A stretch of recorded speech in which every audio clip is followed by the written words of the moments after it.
Welcome back to Ultra Morons. I'm your host as usual, Lane, joined with Connor, back again. I don't know why I hesitated on my name for a second there. I forgot it. Who? I joined with Yeah, so last time we left off, Vulkan lives, literally and figuratively. Yes.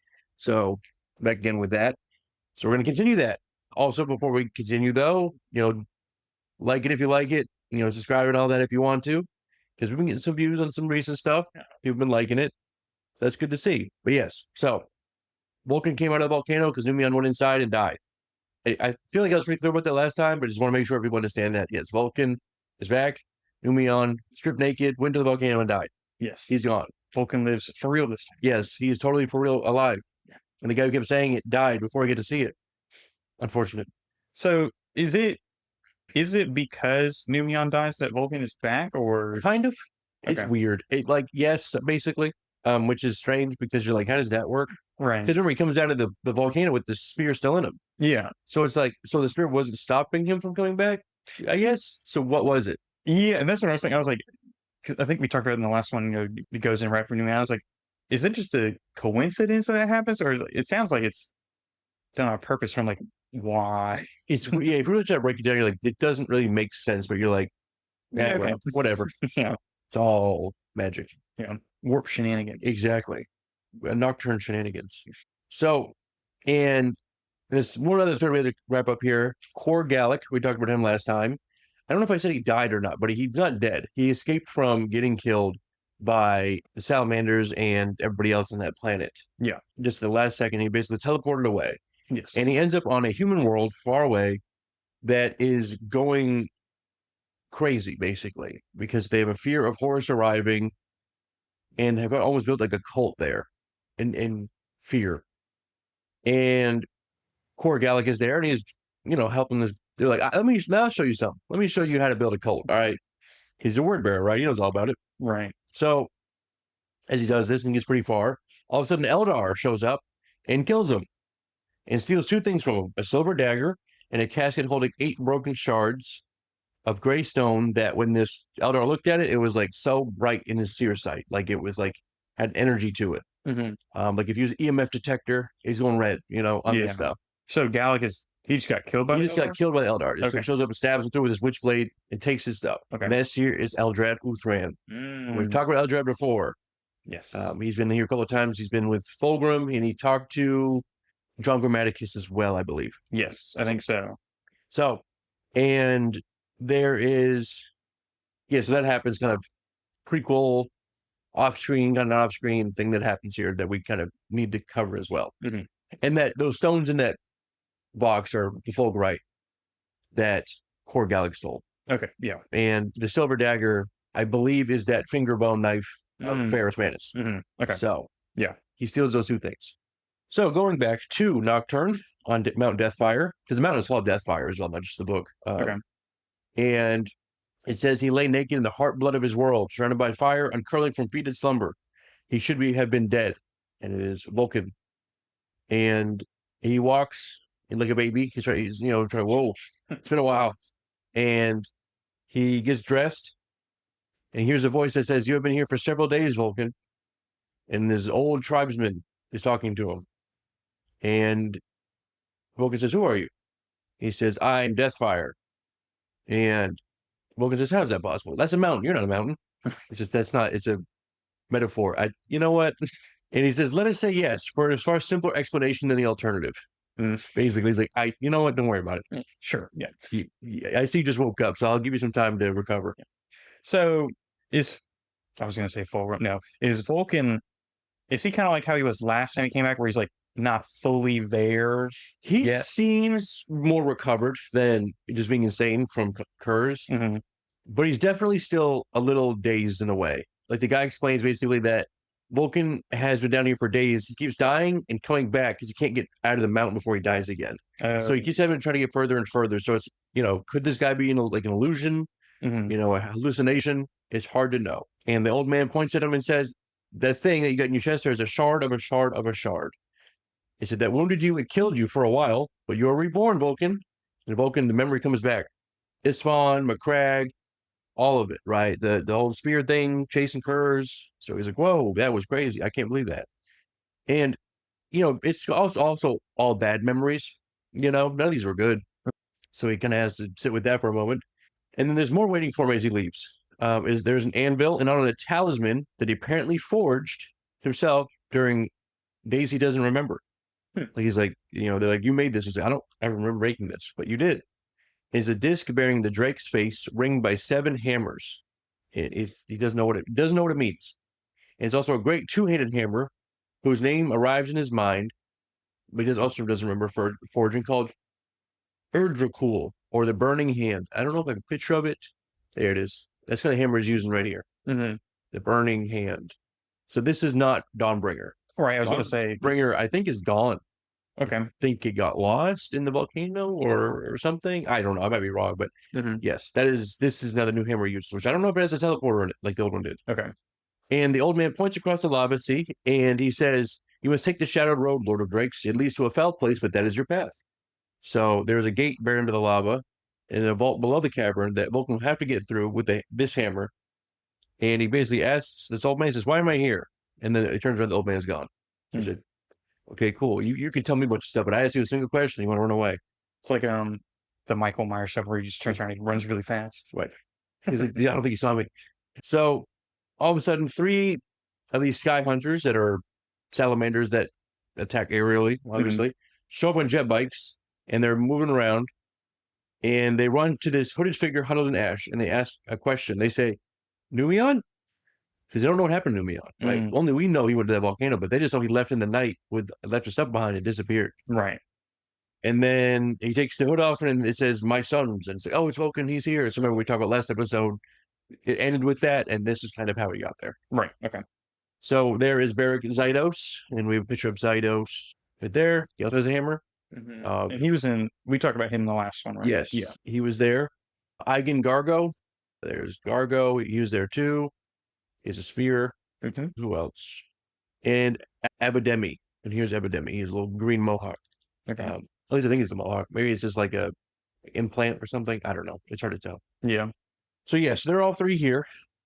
And Abademi carries Dracoros, which was Numion's sword. And Vulkan asks Abademi, he says, What do you think happened to Numion?" And he says, "I believe Artellus Numion died so you could live, and I now carry a sword. I do not know how he did this or why it happened. I only know what I see. I see my Primarch, I hear his voice. Do you wish to know what I believe, Father?" And then he says, "Yes." He says, "I believe Vulkan lives." Yeah, just because he's back. Yeah. Gotta do it one more time. Yeah, gotta get our count back up. This Numion's done doesn't mean we don't stop. Oh, man. So, yeah, that is basically what happened, is that Numion killed himself for Vulkan to come back.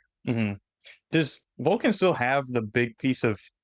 I think so, but maybe not. I don't know. He might have... Maybe he took it out. But I don't know. I can't remember, actually. I don't... Oh, I guess he kind of has to, right? Because that's what the old man says. He points and says, "You still got that in you." But I don't know if he takes it out during that conversation, or I'd have to... Yeah. I might have it here. I might have, retroactively already answered my own question. So Vulkan does next. He tells the apothecary that's on his way to turn back. He says, "Don't tell anybody I'm alive yet. We don't want enemies to know what's going on here." And he says, "Everybody must know that I am dead." And Gargo is like, "Well, that seems kind of weird." And Vulkan says, "Horus is kind to leave me dead. Let them. My father has generals aplenty. That was never my true purpose, but I had to first die to understand that." So he's like, I need to be sneaky and do things in the background. Okay. So he says there are pieces missing of a plan that he can feel that he is a part of, but he needs to put the pieces together. And he gives him 3 names from Nocturne's oldest days before the Emperor ever showed up. And one of them is Draksword, which is the sword of dragons. Oh no, he names these 3 Draksword, which is called the Sword of Dragons, which is a kind of like, we go back to Caliban with the lion. They had knights. It's similar to that kind of thing of you have special knights. Right. So it's like that. Okay. So, sorry, there are 3 different swords? No, Draksword. Oh, okay. It's like Draksword. Okay. Yes, like a ward of dragons. Yes. But it's called sword dragons. Yeah. So yes, basically says, I name you through the Draksword. I'm in need of sword dragons of your brotherhood.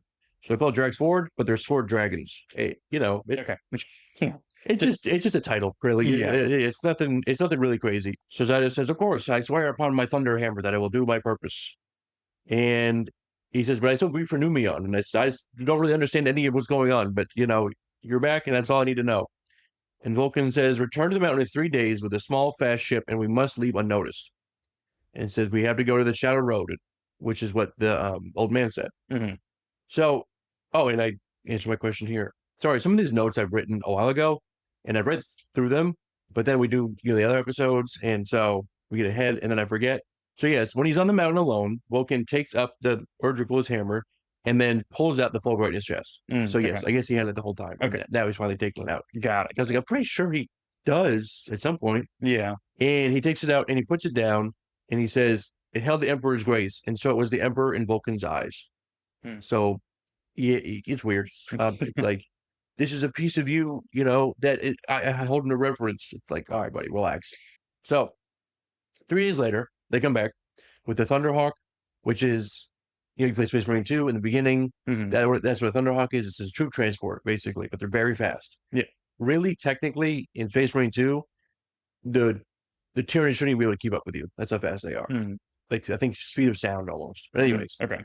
So obviously just writers, whatever they want, right? So it doesn't matter. But anyways, so they show up with this small ship, and Gargo is flying, and he's having trouble because all this pyroclastic ash in the air is making all of his scanners bad. And Zydo says, into the chasm, Black Smiter, into the flame and the hells of Deathfire. That is where our father awaits us. He's like, just use the force. Just feel it out.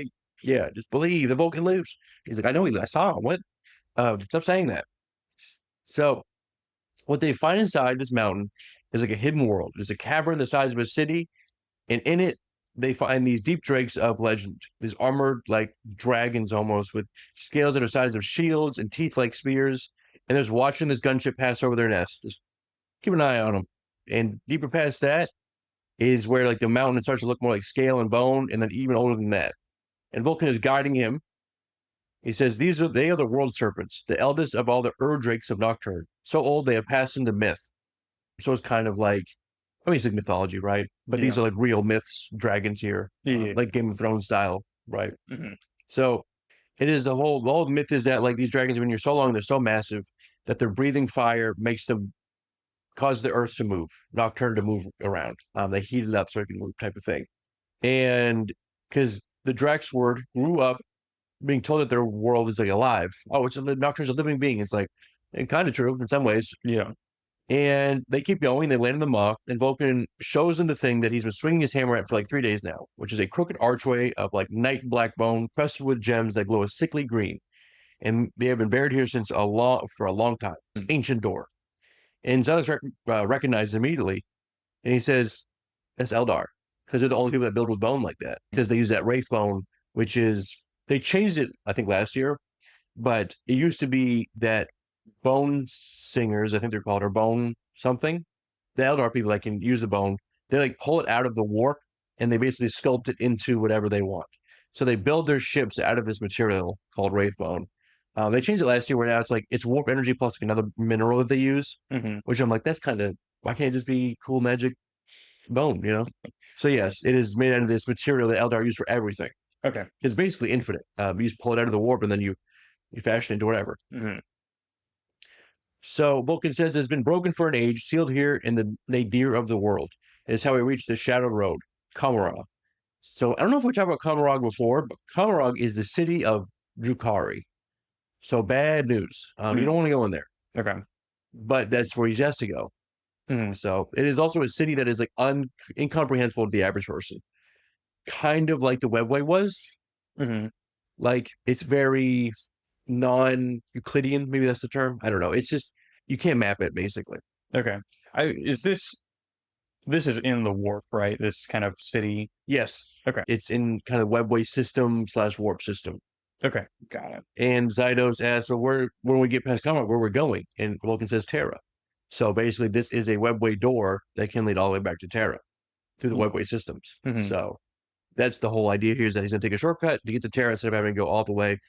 I should eventually put a map into one of these to kind of show you where all the planets are in location to Terra. Because someone like Macragge especially is so far away that's like it's unrealistic for anybody to ever get there. Like it's like Right. light years away. So okay, is then Nocturne relatively close? not really. It's not. It's closer than McCrag, but still, it would take him probably weeks, maybe even longer, or maybe not at all, considering the warp storms and traders on the way. So this is like a shortcut. I mean, it's gonna be dangerous, but this is the best way to do it. Okay. So, and one more figure is on the mountain as well. It is Barthus and Narek. He's back. He did not die either. And he has been tracking them this whole time. And he says, "Come on, then, Death. Come then, Hell, and see if you're worthy of Barthus and Narek." Because every time he gets closer, the volcano keeps pushing him back. It keeps doing some type of eruption or whatever, some tremor. And he closes his eyes, waits to die, and a voice says, "Not yet." And it's the old man. And he stands in front of him. And he tells her to have no fear, that your purpose is unfinished. And he puts his hand to his chest and says, "There is one more than the path off Nocturne." And all of a sudden, this cloud swallows them both up. And Narek gets taken away. And Narek decided that he's like a word bearer, right? Not really, but kind of. Like, yes and no. Like, he's like, I'm going to help the word bearer, at the same time, I'm still torn here. Like, I know, like, I am Narek, who is a word bearer, but at the same time, I had this identity of Hecht in me that is like, so he's torn here. Last episode, he was like, "Oh, I'm going to help out Gallek," but even Gallek and him didn't really trust him either, because they're like, "Well, you still got this other identity." So it's kind of a weird thing. It's we'll see as we go, because it's weird. I think what's his name had that same problem too. I think it was an Alpha Legion guy, maybe not. I don't know. Oh, better example is the Luna Wolves guy. I forgot his name. When we talked about Garbiel. Oh, okay. Like how he's like, "I'm a Luna Wolf, but I'm also part of the Knights Errant as well." Like, so he goes back to Horus, and Horus is like, "I know you want to be back with us." And he's like, "Yeah, kind of, I do." But, so he's kind of this weird thing of like loyalty and something like that. So it's similar to that. Got it. So eventually they break through. And on the other side of the door is this dark that is like eats light. It's not even just regular dark. And Vulkan says, "This is a shadowed path, my sons. Light has no purchase here." And they're basically, "How do you like know about all this place?" And Vulkan says, "When I was younger, before the Emperor ever showed up, there were dust crays that came here for slaves. And the tribal chief wanted to hide in deep caves and endure it. But the young Vulkan refused. He gathered the best of his warriors and 7 tribes that ambushed the raiders at their own gate and slaughtered them. But then he made the worst decision that he could have. He went into the gate to try to kill them at the source. And Vulkan said they died. Every warrior I brought with me slain. None had good deaths. The laughter of the dust rays followed me all the way back to Nocturne." So these Drukhari, which they call them dust rays, was like, you can get them when they come to your planet, but you can't follow them in there. They know that place way better than you do, So it's very similar to what's his name from Dragon Ball Super? Oh, I forgot his name. The big Jiren. Jiren's whole story was like, "I want to be strong," and so to beat these like burglars that were attacking my people, and then I did, and they came back and they killed my people, and so then I was like, I need to defeat them at the source. So I built up more warriors, and I want to go fight them at their own like city, and then we lost again. Try to get even stronger, and it's like the whole thing of like that. So yeah. So Vulkan did the whole Jiren thing. So he basically had to deal with that, and he's going back through this memory, going through this city, this dark path, and he gets into a place called Aylendrak, which is a district of the Dark City, and they see a marsh of crucifixion posts, this eyeless gray vultures, and there are shapes in this fog that Zydos and Abdemi keep shooting, but they don't hit anything. And then Vulkan has to slams his hammer down to dissipate this fog, and he says they feed on pain. Like, don't get too close to them. Don't. He says you have to kill them up close. Unfortunately, kind of like a lot of these warp things where it's just like you can shoot them all day, but they can just move around it. You have to stab them, hit them, whatever you got to do there. So he says let them get close enough, and then take them out, and they can move. They start doing that move a little further ahead, and they pass by a tree, and in the tree is these carved sigils of Vulkan's tribesmen, still from decades later. And as they move around, they realize there are paths behind them that are vanishing, and the city in their horizon gets closer every time they're moving. But then looks like it's farther away. It's a whole MC Escher type thing going on here. So Vulkan says, Aylendrak is moving against us. And the road ends at a tower of dark crystal on like a scorched knoll with no door, no window, no way in. And while searching for one, Zydos meets his reflection. And the thing of glass mimics him, and then all of a sudden starts moving out of sync just a little bit. And the reflection says, I will show you everything. So it shows Zydos corrupted, basically horns through his helm, hellfire eyes, a mantle of fevered flesh, talons in his hands, almost unburdened style, right? Mm-hmm. And he gets kind of stuck in this vision, and then Vulkan has to pull himself away and smashes the mirrors. Says, don't look in the mirrors no more. And all of a sudden, when he breaks the mirror, though, this frost spreads out, and the shadows start coming out of every fracture in the glass. So these demons are coming out of this glass. I mean, not demons, but these entities. And so they have to fight those. Eventually, Vulkan, the tower is still sealed with the fighting. Vulkan hits it with everything he has, and it eventually smashes through. Oh no, it doesn't smash through, and he stops swinging, and he looks at the glass and whispers a name, and it says, I am here, Kheradruakh. These names are going to kill me. And when he says this, the ice is kind of going around these footprints, walking, but nobody there, and they don't know where Vulkan went. Okay. So now Vulkan is somewhere else now, alone, in kind of like a burrow of the earth, and he sees the skulls that stud the walls, and Vulkan recognizes these skulls: Crail of Themis, Rundin of Hesiod, Ildra of Ethonion. Basically, all those warriors that followed him through years ago, their skulls are still here in this mud, and it looks like a trophy room. And Vulkan says, "Are you here, Shadestalker? I have returned." And this layer's keeper, sitting on these mound of heads, is like working on some more heads with his curved blade. And it's this thing with 4 arms, and there are bones through its hair, and there's runes that glow on his skin, and there's like these black. And this thing's name is Kheradruakh, and it points to a hole in the wall, and he says, "That's where your skull's going to go when I'm done." And Vulkan declines. He says, "I don't think so, but I demand passage. You will not kill me. Actually, I just need to get through." Yeah. No thanks. Can I just get around you? Like, Yeah, what? actually, no killing today. I just need to get there. So this is like a demon, right? This is not. It's something. Okay. It's like when was it Mortarion had a little squid thing, and he's like, there are more than just demons out there. So it's like, it could be a demon, it could be a weird Drukhari thing, Mhm. it could be some alien, like it could be, I can't remember what they're called. I mean, this thing is called a headhunter, but that's not really the most specific name. But there are like different types of Drukhari. Like some of them are called like homunculi that are like flesh shapers. So it's hard to tell because they're like not really, they can't really say what it is in the factual, because then Vulkan wouldn't know that. So he has to call it what he thinks it is. So it's kind of this weird, like, if you know all the lore, then you can kind of put the pieces together, type of thing. Yeah. Which I don't really know Dark Eldar lore that very well. Okay. So this is a dark Eldar one. Probably because it has bones in his hair and it has these runes. Mhm. And it has a top knot, which a lot of them have, but it's 4 arms, which is weird because they usually only have 2 arms. Yeah. So I don't know. Maybe it's a gene stealer, Probably not, but considering they don't exist yet. But so, and the thing laughs at him and says, "Yeah, I don't know about that. I'm just going to kill you."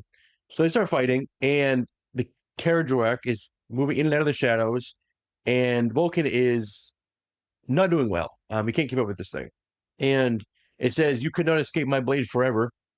And Vulkan says, "There's one thing you should know, that I cannot die, not by your hand," because remember, Vulkan lives. But he doesn't know that's even true anymore. Like the whole thing with Quor is like, "Oh, I died and then I came back." But it's like, yeah, but I kind of died for real that one time. So I don't know. Maybe if I died this time, that's different rules. I don't know. Yeah. I mean, he has. Even then, like he has, at least from what I understood, like going through the volcano, like died multiple times already, right? Kind of, yeah. But it's like, did I get lucky because I'm in the volcano? You know what I mean? It's like opens up this whole thing now. It's like, okay, so there's some times where it works and sometimes where I'm actually dead. Right.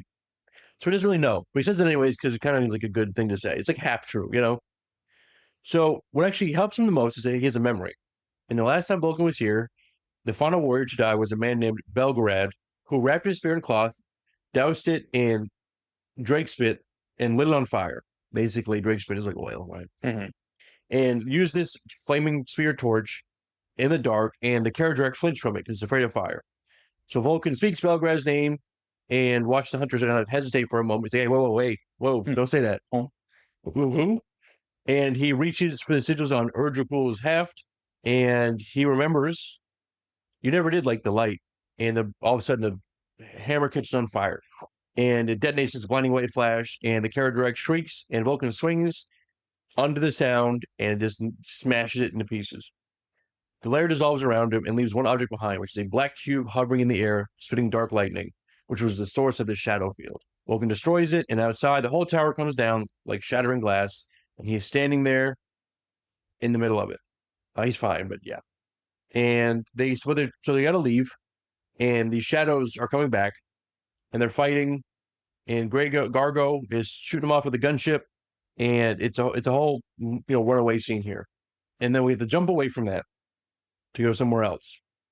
We have to go back to the Sons of Horus, we haven't talked about in a minute, to a guy named Ezekar, not Ezekiel, Ezekar, who is legless and is dragging himself through razor wire while his outpost is burning around him. And the last thing he sees is a black armored warrior with a bionic foot and a thunder hammer. And this person says, "Death to all traitors, in the name of Shadrach Meduson." So remember we talked about Meduson. That was the guy, kind of head of the Shattered Legions.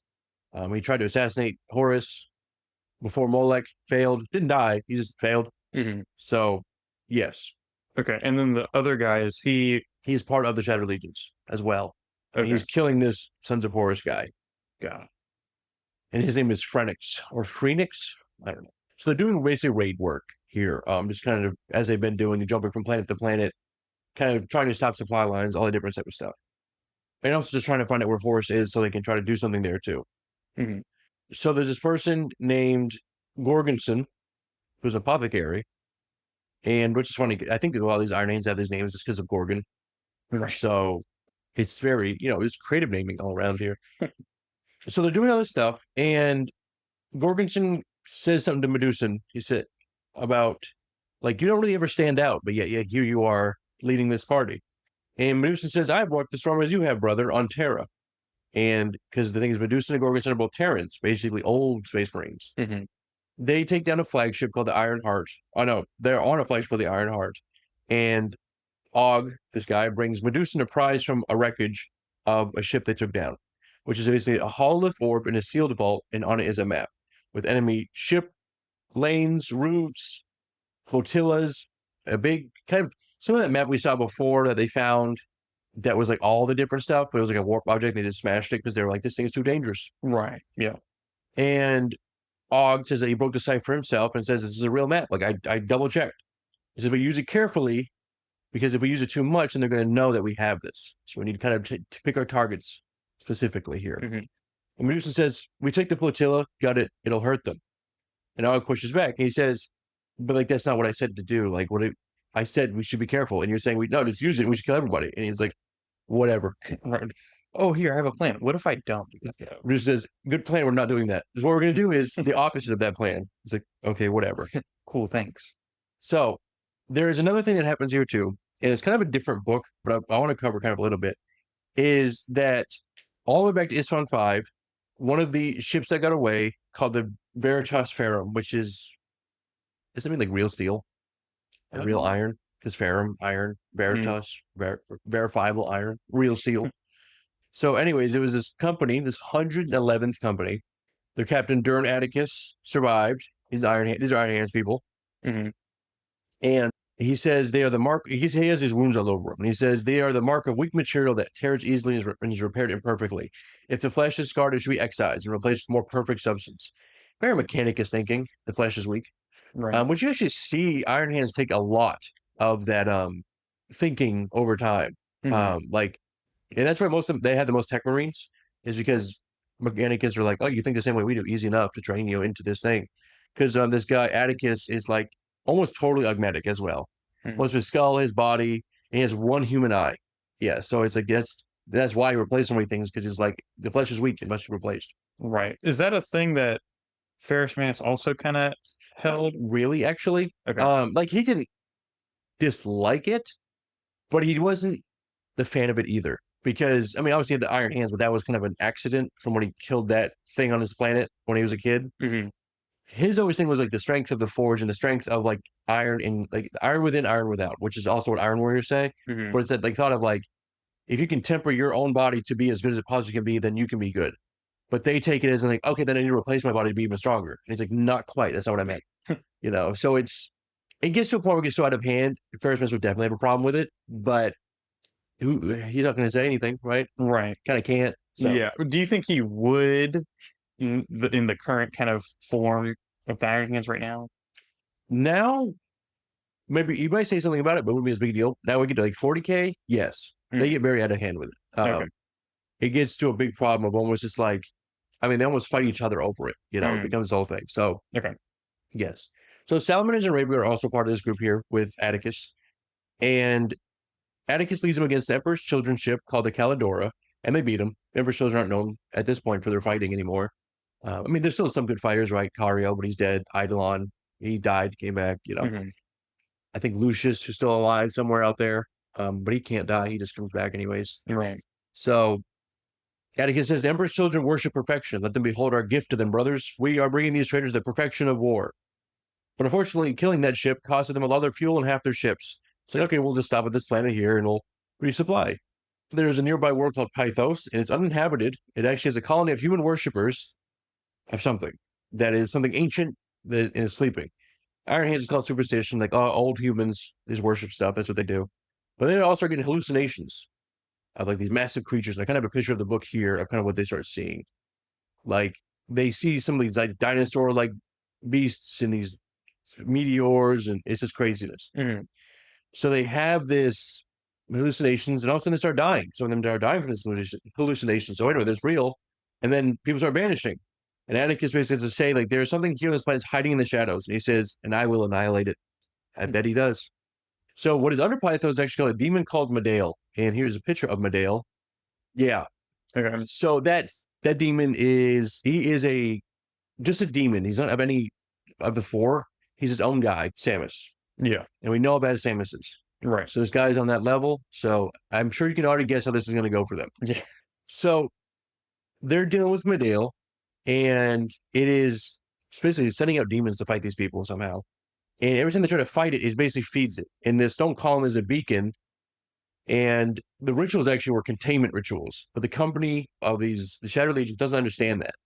They thought it was, before they can like figure that out, they need to like use this pillar. It's too late. Like the ground itself is already opening up and falls out these demons, and it's a massacre basically. And Atticus is going down fighting these demons hand to hand, and he says before he dies, the flesh is weak. It's like, I think the machines were weak too there. Yeah, well, I think you were weak. So eventually the last thing that gets out is one syllable ripped from the dying Astrath's mind, relayed half across the entire segmentum, and it reaches Terra. And he sees the name, he doesn't recognize the name, and he says, looks like trash, throw it out. And the administrator says, we are at war. Every message is priority extremists. And basically that's the whole thing that happens there. Is he set up a side book, but yeah, that these guys found this planet and they're like, oh, we can save here. And it's like, nope, there is a very bad demon here. Company's annihilated, demon is fed, and the warning that reached out to Terra, and the guy who read it was like, whatever. Every message is important. Some of them are going to be important, toss it out. And so nobody knows. But all they know is now we know, the audience knows that Madail is out there. Right. So I didn't include it as its own episode because it doesn't really need one.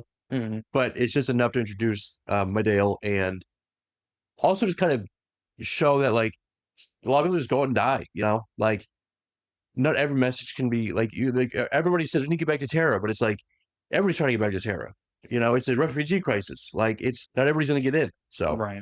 And so you said Terra ignored the message from the administrator took it in. It was like, I don't know who this is. Throw it away.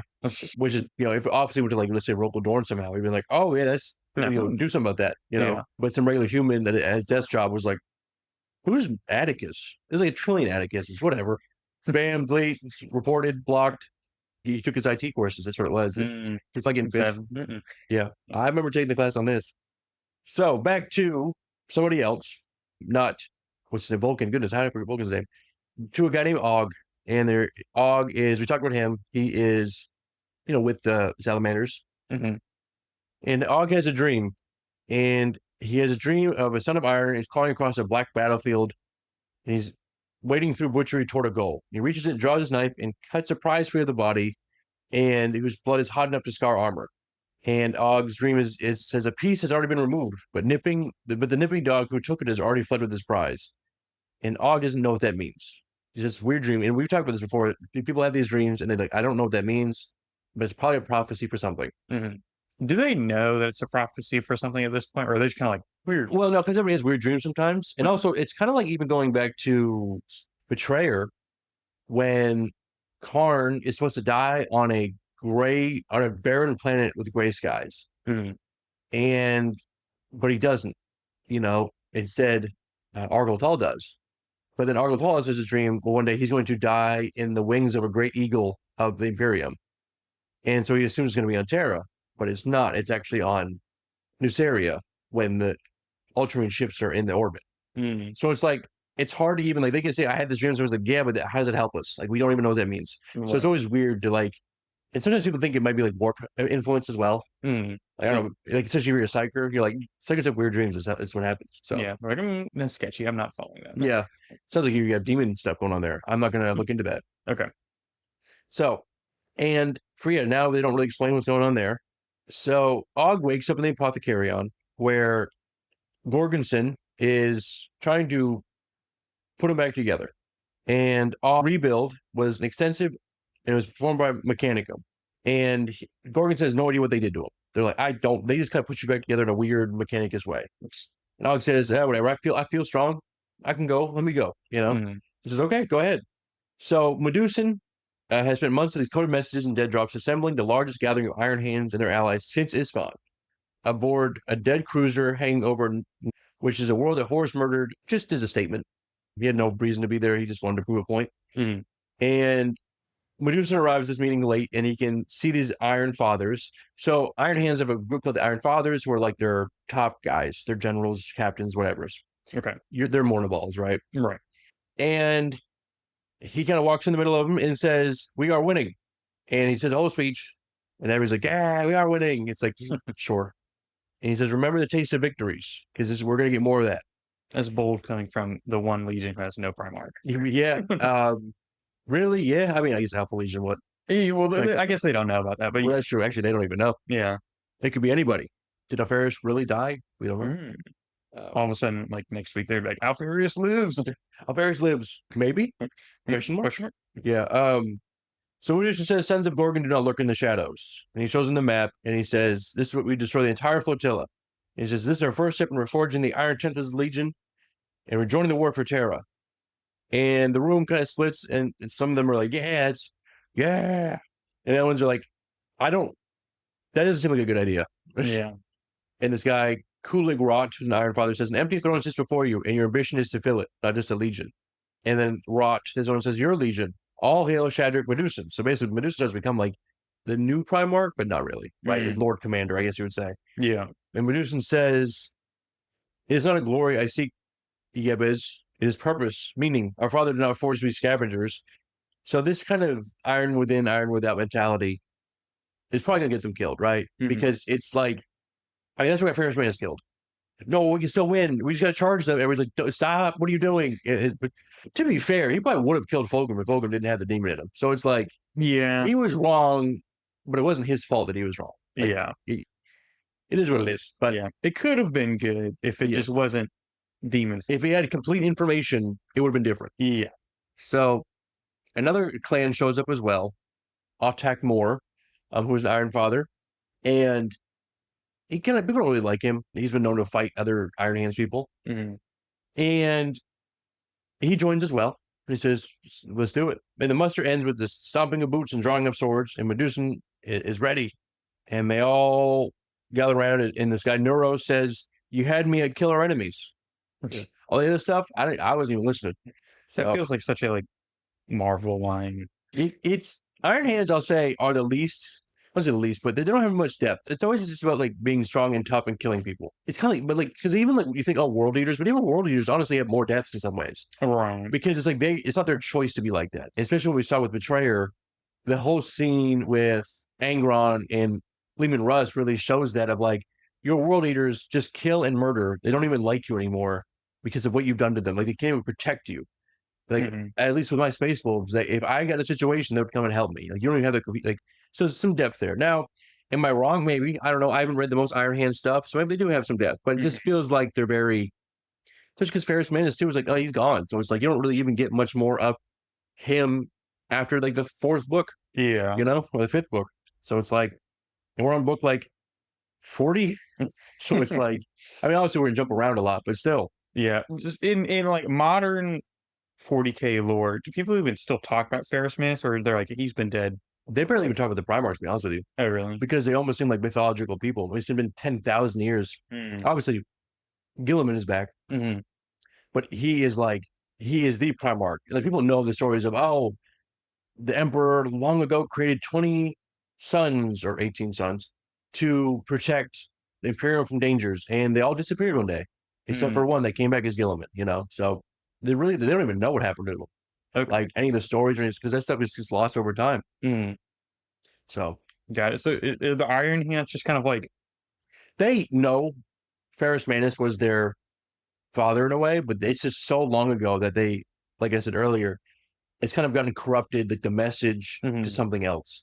Like, I wouldn't say Iron Hands are heretical, but they're as loyalist as you can be, but not being heretical, if that makes sense. yeah. Like, they're like insanely loyal because of what happened to Ferrus Manus, but that's what gets them killed. So they're still around. Iron Hands are still around. I mean, you can play as them in Space Marine too. So yes. So back to another place. We're jumping around a little bit here. There's a Sons of Horus war party that is touring the wreckage of Haymart 3 and Walmart 3. The Walmart got their own planet. Of course they did. Their captain is walking through a raid site and is just looking through it, and he says, "It's incredible. No mutilated corpses. So the enemy still has honor, and no survivors, but they're ruthless too." And he has one of his guys open a floor vault, and it's empty. And Sergeant asks him, "Why are you grinning? That bastard Meduson has taken everything."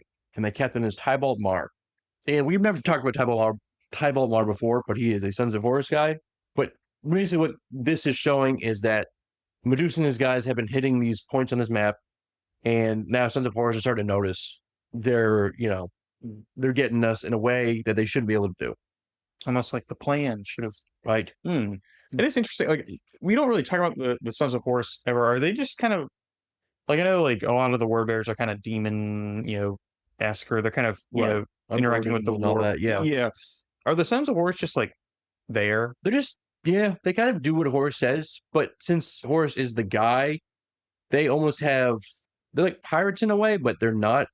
They're like evil knights, if that makes more sense. Like, because I say Emperor's children are more like pirates, but Sons of Horus kind of do whatever they want in the name of Horus, So it's like they can just colonize wherever they want. They can take whatever they want, because Horus is their guy and he's in charge. So stuff like this, like, they're not demon infected, any of them really, because it's not what they do, unlike Emperor's children or word bearers or world eaters a little bit, obviously with Angron. So yeah, they're kind of the opposite of Iron Hands in a way. Okay. Got it. So yes, this guy Kyson Cybale is one who says that Medusa's taking everything, and Tybalt Marr is smiling, and he's like, "Why are you smiling?" He's like, "Because Medusa's taking everything. The map was placed. He fell for the bait." Idiot. He said the whole entire flotilla we have setting up is a baited hook, and it's like, he's about to bite right on it. And so yes, they're smarter than that. They're smarter than Iron Hands because they have more information than Iron Hands. And we talked about before, like, they had that like map that even showed everybody on that map, that warp map. So it's like, when you have something like that, you just can't keep up. So yes, that's we have these 3 threads running right now. Is Vulkan and Commorragh, Meduson taking his guys towards the bait, and where Narek woke up. But what's interesting about the Iron Hands thing is that they have a meeting as well, and there's another gathering. There are four Iron Fathers that are convening in secret in like a mausoleum on a dead moon, and there's one more joining them through Holith, Aug, the guy with the map, and they say that one of the Norsen says the world leader should be Shadrach Smith, not Meduson. And Arkborn says, how can a Terran dictate our legion's future, right? And we've gone back to this many times now. If you're not from Medusa, or not Medusa, what planet is Ferrus Manus from? No, he's Public Organ. Medusa is... No, it is Medusa, because Olympia is Perturamus. Yes. Yeah, so yes, Medusa. So if you're not from Medusa, then you ain't one of us. Xenophobic, Yeah. And Aug says that we must succeed from the war, but to do that, Shadrach Medusa must be overturned as war leader. If we're to survive as a legion, then is our only logical course. So they are are like, this is because even though they're like, yeah, we're gonna go kill this flotilla, the Aug's like, that is so dumb. You know what? I'm gonna go talk to somebody else about this. So wait, they know that it's a trap, and they're still like, They don't necessarily know it's a trap, but they think it's too convenient. They're not 100% sure, but he's like, if it is a trap, you're falling right for it. right. And Meduson, like Ferrus is like, I'll be fine. And all of a sudden, there's another presence in this mausoleum as well. There is an enthroned figure far larger than the Iron Father, sitting in silent shadows. And Aug turns to it and says, "Is this the Gorgon's will?" And the figure lifts his right hand, and one of his fingers is missing. And they all bow as one. And yeah, which is insane to me. You're telling me they have the body of Ferrus Manus and is alive? Yeah. And we're gonna leave that on a cliffhanger though, there for that part, anyways, because it's like, what? Yeah. Okay, He's been here the whole time? he's here the whole time and headless still, possibly. Yeah. I don't know. But anyways, go back to Narek, our other cliffhanger. He is alone in a city he does not recognize, under a pale sun, in a world where everything looks bleached and slightly unreal. Like he's holding his hands up and they're like, they look a little wavy in the sun. He's in a Dali painting, right? The Persistence of Time or whatever it's called. Mm-hmm. So the old man is walking with him as well. And Narek says, you're sort of psycho mindscape. You're trying to get in my mind, man. And the old man says, it is not my mind, Barthuza. You realize it's the city of Monarchia. He's basically in Narek's mind, going back to like what he remembers of Monarchia, the perfect city, but when they got destroyed by Ultramarines. And Narek says, I've never been there, so how would I even know about it? And the old man says, then why is it in your mind half restored? He says, wait a minute, that's a good point. And the mask comes off a little bit, right? And Narek kind of questions this old man, and all of a sudden, Narek gets hit by this hit and hits him so hard, it drops to one knee. And all of a sudden, the sword is at his throat, and he starts laughing. And Narek says, I knew it. The eyes gave you away, Eldar. And this Eldar says, I am the seer, one of Ulthwé, Eldrad. Eldrad Narasha Ulthran. So the old man was Eldrad sneaking around. Which is, this one sounds was funny to me because I'm like, really? You think Vulkan was just like, that's really normal guy to me? You wouldn't notice that that's an Eldar? That is true. Bit. Like, they do look significantly different than, like, they look like, there's like a weird, like, elfish humans, but it's like, even if he's like disguised, the fact that Narek is like, oh, your eyes are weird. You're like, Vulkan could look at it like, you're weird eyes. Wait a minute. I'm too busy dying in this volcano. I can't look right now. So yes, he says that was the old man who talked like Vulkan into, going into the maw and pulled you off the mountain. Like, it was me the whole time. It was me, Austin. It was me the whole time. And he says, I am going to recruit you. I need you to do a job for me.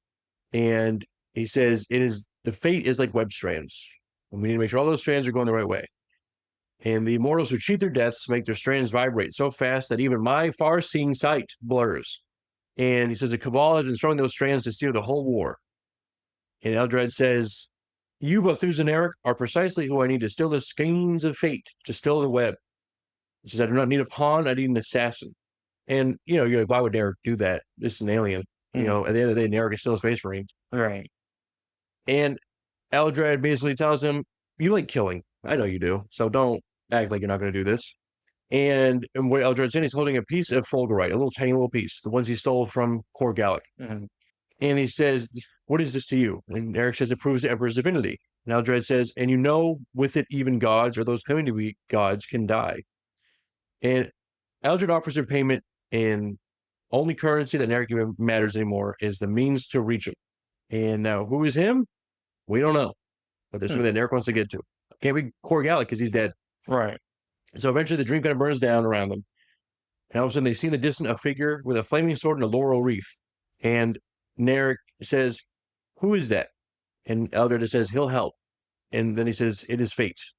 And that kind of closed away there, that small little side piece there. Interesting. So who is that guy with the flaming sword and the laurel? I mean, there's no words I can think of, but it's not for another 10,000 years that something looks like that. Right. So one of the first, back to Vulkan, one of the first kills that happens is a guy named Carter Umanendes. Do I have a picture of Carter? I don't think so. Oh, here's a picture of an Iron Father, kind of what they got going on. Okay. Yeah, the machines and Tech Marine styling. Yeah. And here's Tybalt Marr. Mm-hmm. Meduson. Yeah, I didn't really. I forgot I had the pictures of these guys, but yes. Meduson's supposed to get like someone's uncle, you know what I mean? He just looks like a dude. He's just some guy. Yeah. Like most spacemen should look crazy. but he's just like a guy. Yeah, here. Here's Eldrad as well. Yeah, there's no way you can mistake that for he's just some dude. Yeah. Even if he doesn't have his like fancy armor on, it's like that's still like I don't know. Yeah, He's also like a very powerful psyker. Like whatever. Yeah, I'll let the book do what it's doing. Whatever. in my disbelief. You're right. It's all fake. So there's a guy. Yeah, this guy Carter Umenendez, who is a judge on a war industry high world, and he is a perpetual, and he has been not noticed. Basically, switches identities. He'll die, and then he'll come back as like a farmer, and he'll come back as a judge, and then he'll come back as a cop, or he'll come back as a grocery store bagger. You know what I mean? I don't know if grocery stores exist in the far future, but artist, mercenary. And so right now his identity is a judge, and he was recruited by the Cabal a long time ago. And all of a sudden, his world is going to come to the end around him because it says Horus was coming, so the wind said, and the wind reeked of oil and death.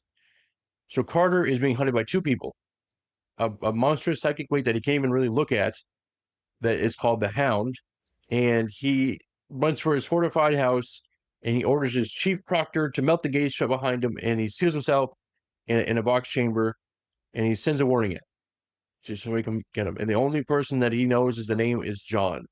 I think we know who that is. I wonder. The only John Warhammer we know. So basically, the precinct's garrison, which is 20 armored these proctors with shotguns, plasma pistols, all the things. They only get them minutes before the Hound shows up from Game of Thrones. He kills them, and so Carter's like, "Oh, I'm dead. This is it." So he starts trying to record a warning, and he starts putting in the colors to send it. And all of a sudden, there's a knife at his throat, and it says, "I did not think it would be you. I thought you." And that's what Carter says before he gets his throat slit. And it is Eldrad. Eldrad has killed this guy. Because Eldrad now is hunting the Cabal as well with Narek.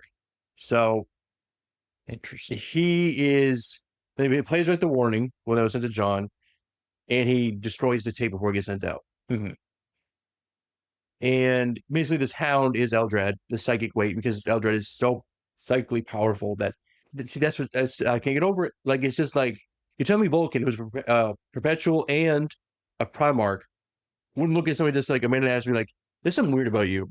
Yeah. It's like, no, I'm just a guy helping you. Don't worry about it. I'm here. I'm perfectly fine. Standing in this this weird accent. Where were you from? You're not from Nocturne. No, it's like totally cool and not weird.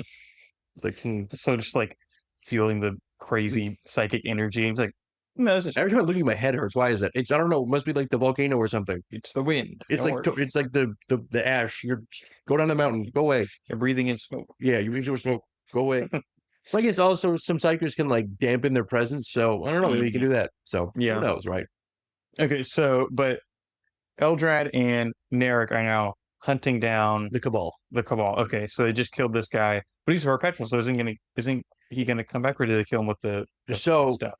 Yes, that's the point that he's using these fulgurite spears or shards and putting in these knives and killing these Cabal members. So okay, since Eldrad knows all these things really can kill a Perpetual because it kind of did with Vulkan, then we can use them on these guys. So these are for real kills. These are real deaths. Okay. They died in the game, so they died for real, Yeah. And yes, also Eldrad can shoot lightning out of his hands, of course. And he says, "I can't let him warn you, John." And he looks outside and sees what Narek's been doing, and Narek has been killing, because Narek's like, "I love killing. I'm a word bearer and also a space marine," which is also weird as well. Is that it's like, wouldn't Malkador be like, "Hey, what happened to my guy? I had a guy over there." Hey, I get this guy like it was not Grey Knight, but well, like a Knights Errant. Yeah, Knights Errant, like armored. Where'd he go? He hasn't called me in a while. Hopefully nothing went bad.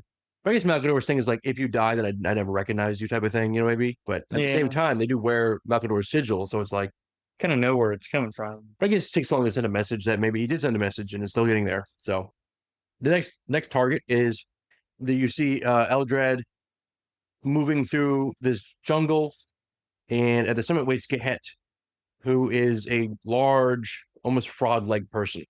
He is just fat, this fat frog. Hold on, let me pull a picture of an old one from Warhammer Fantasy. Oh, not old ones. What do they call it from Warhammer Fantasy? They're like Warhammer Fantasy. I can know their names.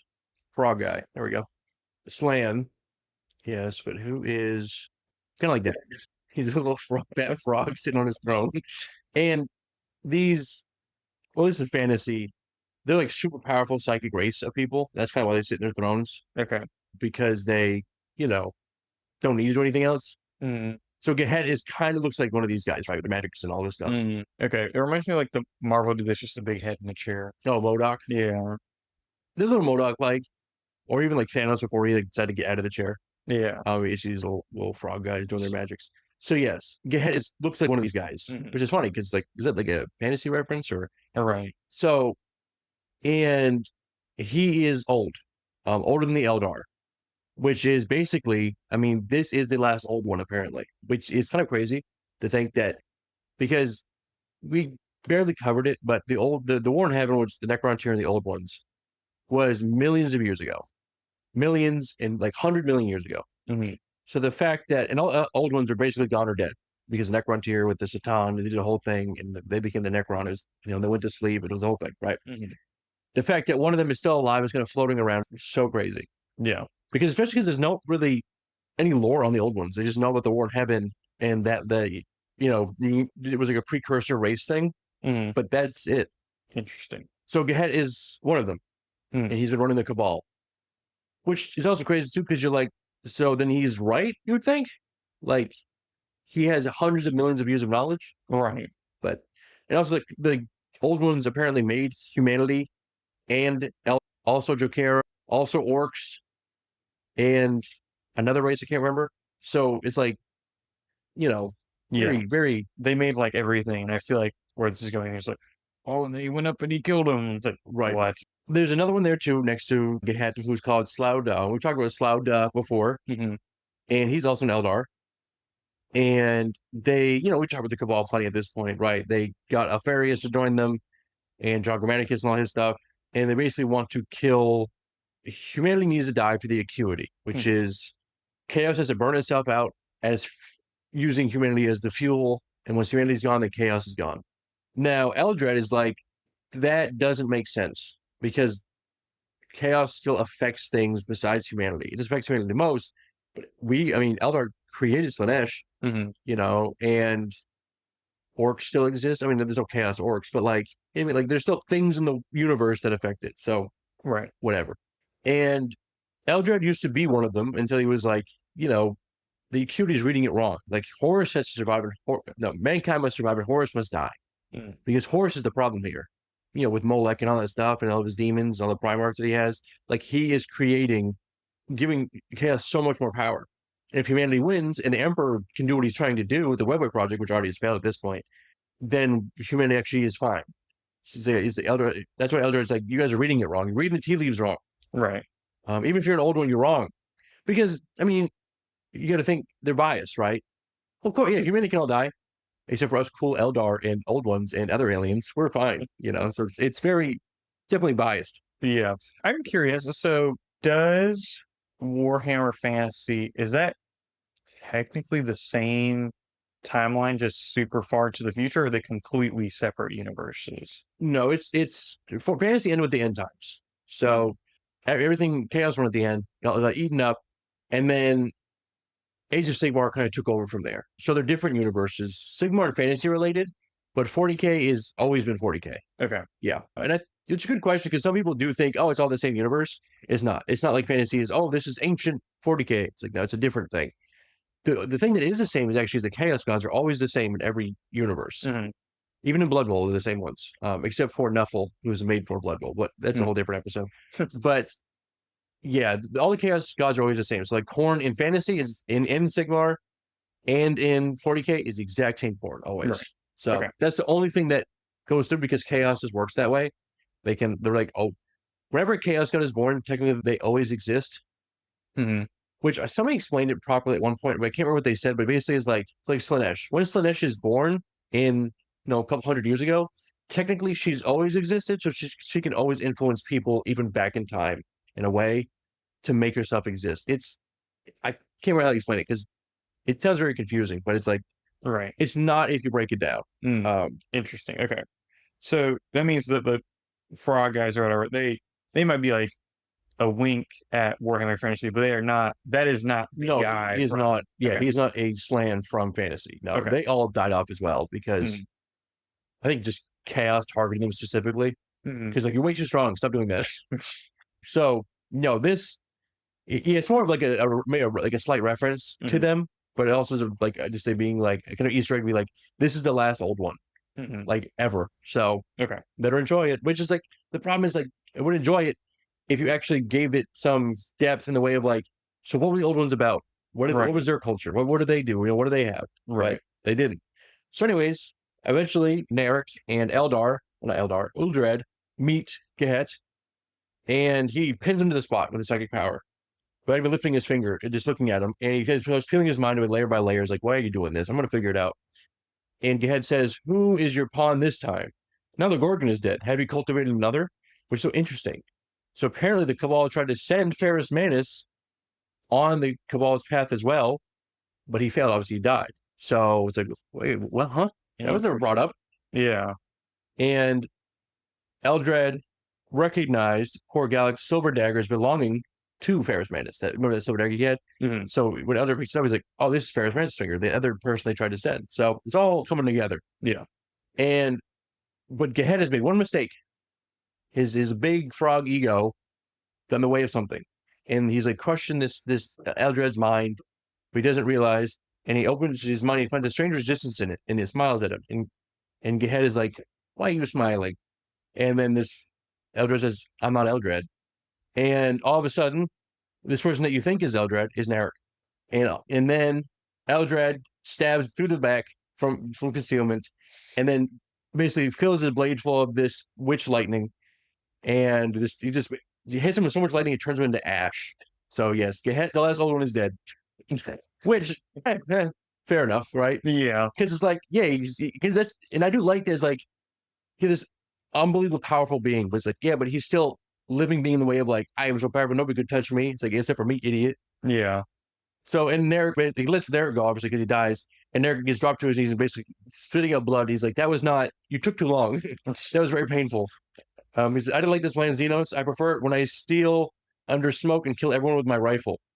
And Eldrad says, yeah, that is what you would want to do. Because, like, what's also weird, too, is that, like, we think, how old do you think Eldrad is? I mean, we covered it before, but how old would you think he is? You would think he's older. I know we have talked about it. He's like in his 20s or whatever, but it feels like he should be like centuries old. Yeah, like an ancient kind of. Yeah, he's like, yeah, basically. I mean, I think he is centuries old, but in like Eldar timelines, and he's like in their 20s because they live almost forever. Some of them can live thousands of years. Obviously, the whole Slanesh thing made that kind of weird, but like they can live thousands and thousands of years.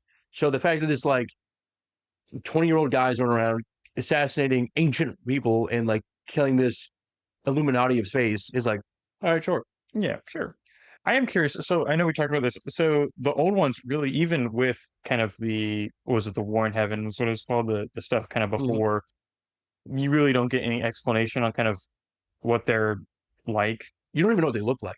The closest thing you have is, I mean, looking at fantasy old ones, and they're one picture of Slan, which is a race, an alien race that took their likeness from the old ones. And they're also kind of these amphibious things. So that's all you get from that. And also it's like, the races they made, the orcs, which used to be called the Quarks, which the Quarks were giant orcs. And they were very smart and very capable and very dangerous. But eventually they devolved over time to become the orcs. Because Quarks used to be like 10 feet tall on average.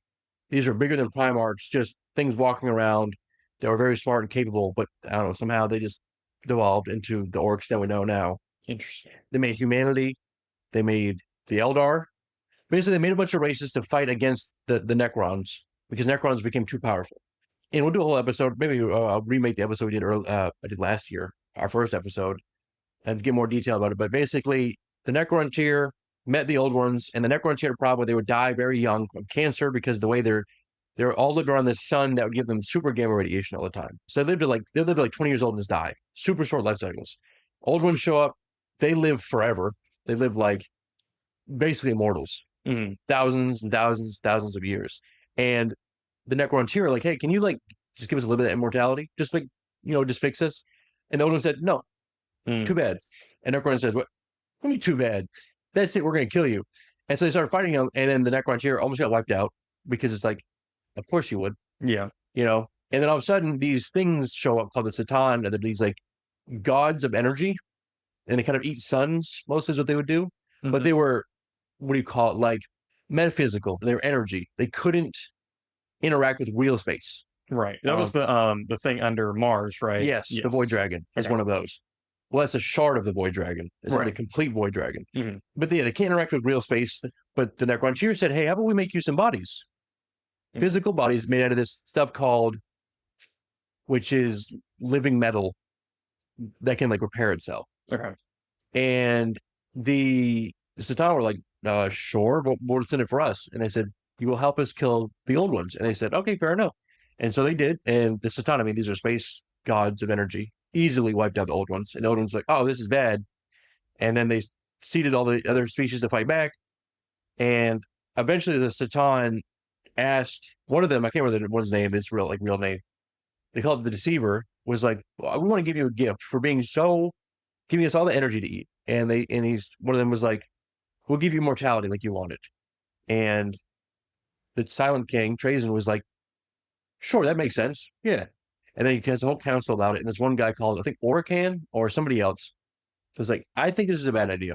All the other Necrons like, this is what we wanted our whole lives, our whole existence. And you think it's a bad idea? He's like, yeah, something about it doesn't sound right to me. So they do it. And then they do the biotransference, which is basically they take the souls out of the Necrons and give them these robot bodies. And most of them are dead and gone. The souls are just robots. But some of them still have some memories, like Trazen still has it because he was the king. Orican, what's his name? I forgot the guy we talked about that like, collects things. Trazen. Yeah, no, Trazen is the one who collects things. So Trazen is, who's the Silent King? Zarek? Maybe it's Zarek. Yeah, so Zarek is the Silent King. Trazen is the collector guy who just like takes stuff, puts it in his big museum. And then, anyways, yeah, they all turn to robots, and then they eventually fight back against the Satan and like destroy them somehow. And that's where all the shards come from, because you can't actually kill them. You can only like break them apart. So that's what they did. And Zarek was like, I feel so bad for doing this that I'm going to leave the universe. I'm going to put all my guys to sleep until we need to be woken up again. And I'm going to leave. So that's what he did. All the Necrons, like right now, Necron exists. They're just buried way underground in a lot of planets, just sleeping. And Zarek left the universe. He's out there somewhere. And he will come back when he needs to. And that's kind of how that ended. And then years passed. Eldar started doing their stuff for a while. And then, Slaanesh happens and blah, blah, all that stuff. So anyways. Okay. Interesting. Yeah. So yes, Gehet was one of those old ones from back then. So you can see how it's very easy for him to still be able to hold himself. Yeah. Considering he's like the number one enemy they had is gone. Right. And he's like the only I'm the winner here. It's like, nope, now you're gone. But they never, but the thing is, so really I went a whole tangent there, but the old ones never really get a definitive thing about them. You just know that they fought the Necrontyr and how it ended. But you never really see like, what was their culture like? How was their plans? What did they use for weapons? What language did they speak? Anything like that. Right. Unfortunately, you get way more with the Necrons, obviously. So yes. Anyways, so Eldrad, after he kills that, he basically draws this rune in the air, and he's basically looking for the next person to go kill. He's going through these like different camera images, not cameras, but like visions. And he sees 3 threads. He sees there is a mother and her daughter on a crowded ship. He says, and not her. And he goes to another one. And he sees a farmer tending his crops in the sun. And then he sees another figure is with him. And then Narek says, him? And Eldrad says, yes, eventually. And then he moves on. And he says, at last, the tall warrior in elder armor with long silver hair. And he says, he is not one of mine. Though he may share the same race, he is Cabal. And Narek says, is he like Gehet? And he says, nothing like him. This one will be much harder to kill. Which is, whatever. It's going to be harder to kill than an old one. I guess he gets fat and corpulent and lazy or whatever. Right? Yeah. So Narek says, how are we going to do it? And he says, less oblique. And Narek says, all right, I like him already. So we're not going to do no stinking. Let's do it. Go in there, just kill him. So, I like this. This is fun. This little like 2 guys going out just killing this like Illuminati. I don't know. It feels very movie like. Like if you were to make a movie, you would do with these 2 guys just doing this. Right. Yeah.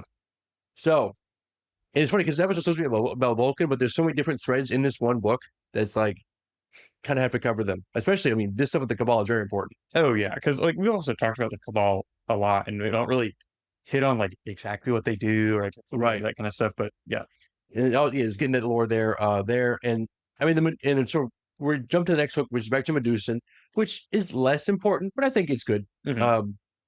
So he is at the Zenae Gulf, the Gulf of America, which is a stretch of void where basically the solar interference blinds long range augurs and vox. It's like a perfect little spot where if you trap somebody, they can't tell people that they got trapped. So it was made for the bait. And he is there with the ship called the Saurod, which is a salamander ship. It's just very densely armored. And the Saurod is dangling itself right at the edge. And the Sons of Horus called the Chthonic Blood, the Sons of Horus ship called the Chthonic Blood, takes the lore, 2 destroyers, and they trap it in, they destroy it, breaks it apart, and there is this other frigate that shows up called the Stormcrow, which is a Raven Guard ship, obviously, finishes it off. And Noros leads the boarding action on the Chthonic Blood, and before the launch, he gives kind of a eulogy. He says, "Remember our blood, red and thick on the sand." And Noros says, "Remember their traitors' blades in our backs." So they gotta get ready to go. So they make their way on there, and the boarding is a bloody affair, of course. And just as Meduson and his guys get ready to split off and fight these enemies, all of a sudden a Vox signal cuts through, and it says, "Meduson, this is a message for the beggar lord known as Shadrach Meduson," and it's from Tybalt Marr. It says, "Days have passed, years will not. So know this, ragged iron son. I have weathered your storm, and I have found you. And I shall have your head just as I promised. This I swear by the War Master and the true Lord of mankind." And so I was listening to this message happens, all of a sudden, 3 fresh crews emerge from the void, and the flotilla that was supposed to be scattered is neither scattered nor surprised. They knew, so yeah. The obvious trap. Wait a minute. Obvious. No. We trapped their trap, and they trapped ours. What the heck? The ship gets hit, and Meduson says, the ship called, the one that Marr is on, says, "Kill them, kill that damn ship." So another ship shows up as well, and it's a small ship that is so small that it shouldn't be able to survive the warp without a Gallek field. But it's still somehow emerged. And it is, the message says, "This is Eigen Gargo, pilot of the Thunderhawk Vulcanus. We need aid, brothers. Our vessel is damaged, and we have the Unbound Flame." I say again, we have the Unbound Flame. And the Raven Guard Apothecary is like, what's the Unbound Flame? I don't know what that is. That's what I was going to say. It's like, do we know what that is? And Noro says it is their Primarch. Vulkan lives. So basically when they were going through that whole thing with the ship and escaping, they ended up perfectly right here through that Webway stuff. Yeah. Okay. So they went through the Webway stuff on Nocturne, eventually made it out, and they got spat out here. Okay. Yeah. Interesting. So yeah, they figured all that out over there. They killed those demons and they escaped, luckily. Right in the middle of this like war. Yeah. Going on here, this battle. And Vulcan's like, what a weird coincidence. So the battle's still going on. And Autak Moore, do I have a picture of Moore? I think I do, right there. There he is. He is called a Red Talon, and he wants to do killing personally, right? He's like, we're going to get there, we're going to take care of him. Eventually, it gets a little, it kind of tips into the Shadow Legion side a little bit. The Sons of Horus are disengaging, and Theld, who is one of these captains, gets killed by Meduson, and Meduson says, "I want nothing left, not even atoms." So basically says, like, destroy all of the ships completely. And they actually won this battle somehow. I don't know, maybe it's the fact that Vulkan was here, got them ready to go. And Meduson says, "This is the first of many victories." So after this, Meduson is kind of relaxing a little bit, and this person, Makosa, summons him, and he says, "Why?" He says, I can't tell you why." And he gets there, finds a crowd of legionaries, deckhands, armors, and all pressing towards the ramps. And Lumek says they come to witness a miracle. And every Salamander board is on their knees, and Meduson and half his armor meets with his Titan. And he says, "Vulkan, you're alive." And he says, I sure am. And he basically tells Vulkan what he's been doing this whole time. And he says, the fact that you're here actually can totally change this in our way. Vulkan says, "I cannot. Unfortunately, I have something else to do." And he's like, "Are you sure? Please." He says, "No, unfortunately, I can't. The guy that could have done that is dead, unfortunately." He says, "I have been slain repeatedly and driven half mad by one of my sadistic brothers. Terror cannot be reached by any army save one, and you know of which army I speak. If I am to reach the throne world, then it'll be alone, barring the 3 of you among us in this room." So he says, "I need you to repair Vulcanus, the little ship we have, and get back to my path." Medusa says, "Of course I will." And then Vulkan He's still in the room when Medusa takes a call from the 4 Iron Fathers, and they said, "He is Legion. The Gorgon speaks for us now." And Medusa's like, "What? Huh? What do you mean by that?" Vulcan's also listening, and he kind of has this flashback a little bit to the ghost of Ferrus that was haunting him in Curz's Labyrinth when he was killing him over and over again, and the ghost of Ferrus is standing in the corner. Mm-hmm. And he sees a vision of like a gaunt and skeletal, and he couldn't tell. Vulcan right now can't tell whether or not it's like the madness returning from Curz or this instinct that they really are talking with the real Ferrus Manus or something is tricking these Iron Fathers, right?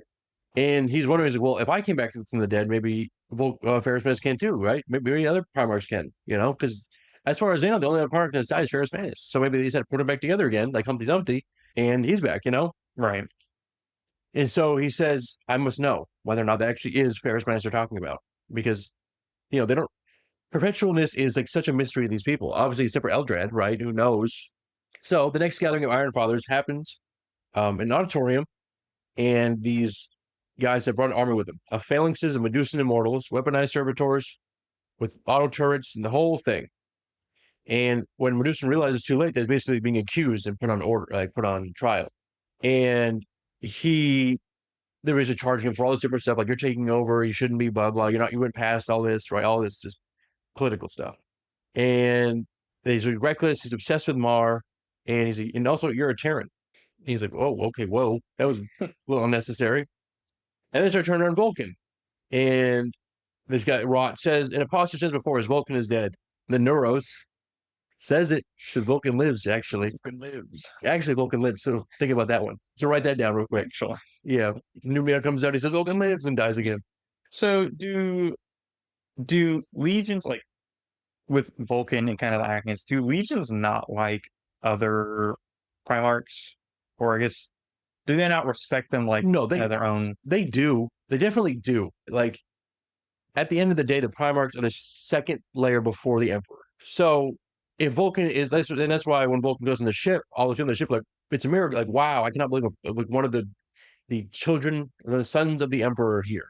Mm-hmm. So they definitely do. It's just these guys can get a little weird. Mm-hmm. And when they have their own Primarch, they don't need to listen to that Primarch.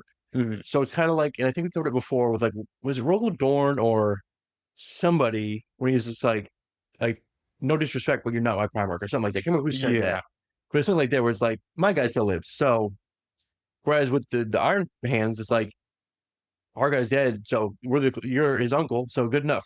You're our uncle, so good enough. But as with these guys with Shadrach Smith, he is like, no, actually, Ferrus Manus is a library over there. So what are you guys doing? So he doesn't need to listen to Vulcan when I have my guy. Right. Okay. So Vulcan tries to defuse the whole situation. He puts down Urdrakul and he says, "Look, nobody can here vouch for me. I understand it's weird that I'm alive. I'm supposed to be dead." And Medusa's arguing with them as well. And he says, you saw Ferrus die at Isfahan. He says, our father had his head cut off from his shoulders. Why believe one miracle and not the other? And Ross says, I could ask the same with you. And it's like, oh, Mm-hmm. oh, so you saw Ferrus die, so he's alive. Yeah, if he's alive, then so is Ferrus. It's like, wait, okay, what? I don't. Okay, sure. So Rot tells Medusan, stand down. And Medusa says, this is treason. And he talks to his Iron Fathers, and he talks to Aug. He says, Aug, and Aug says, I said I cannot. This is the Gorgon's will, Shadrach. I will not go against it, even if I wanted to. He says, we are the cult of the Gorgon, as we have been since Isfahan. Ferrus Manus lives. It doesn't have the same ring to it. I don't know what that was. Yeah, okay. Yeah, all right, buddy. We already did that. And the cult of the Gorgon actually is a thing that we kind of talked about earlier. Like, they kind of get really weird about this whole machine Ferrus Manus thing later on. Mm-hmm. So this is kind of the first kind of inklings of that. Okay.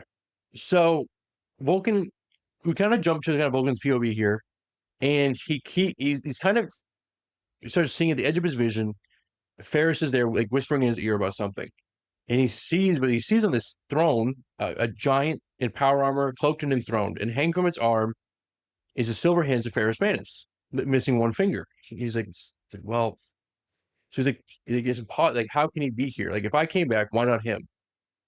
And he's like, and if this is him, am I still dreaming inside that mountain? Right? He really starts to have that, like, is this another one of Curz's tricks? Like, did I get this far and he's still tricking me? So then he starts, it's really It's a whole thing. Yeah. So Aug summons legions officers to witness, and captains, lieutenants all pour in, and Aug openly says the transfer of power, that Medusa has been found wanting, and the Legion's true father is returned.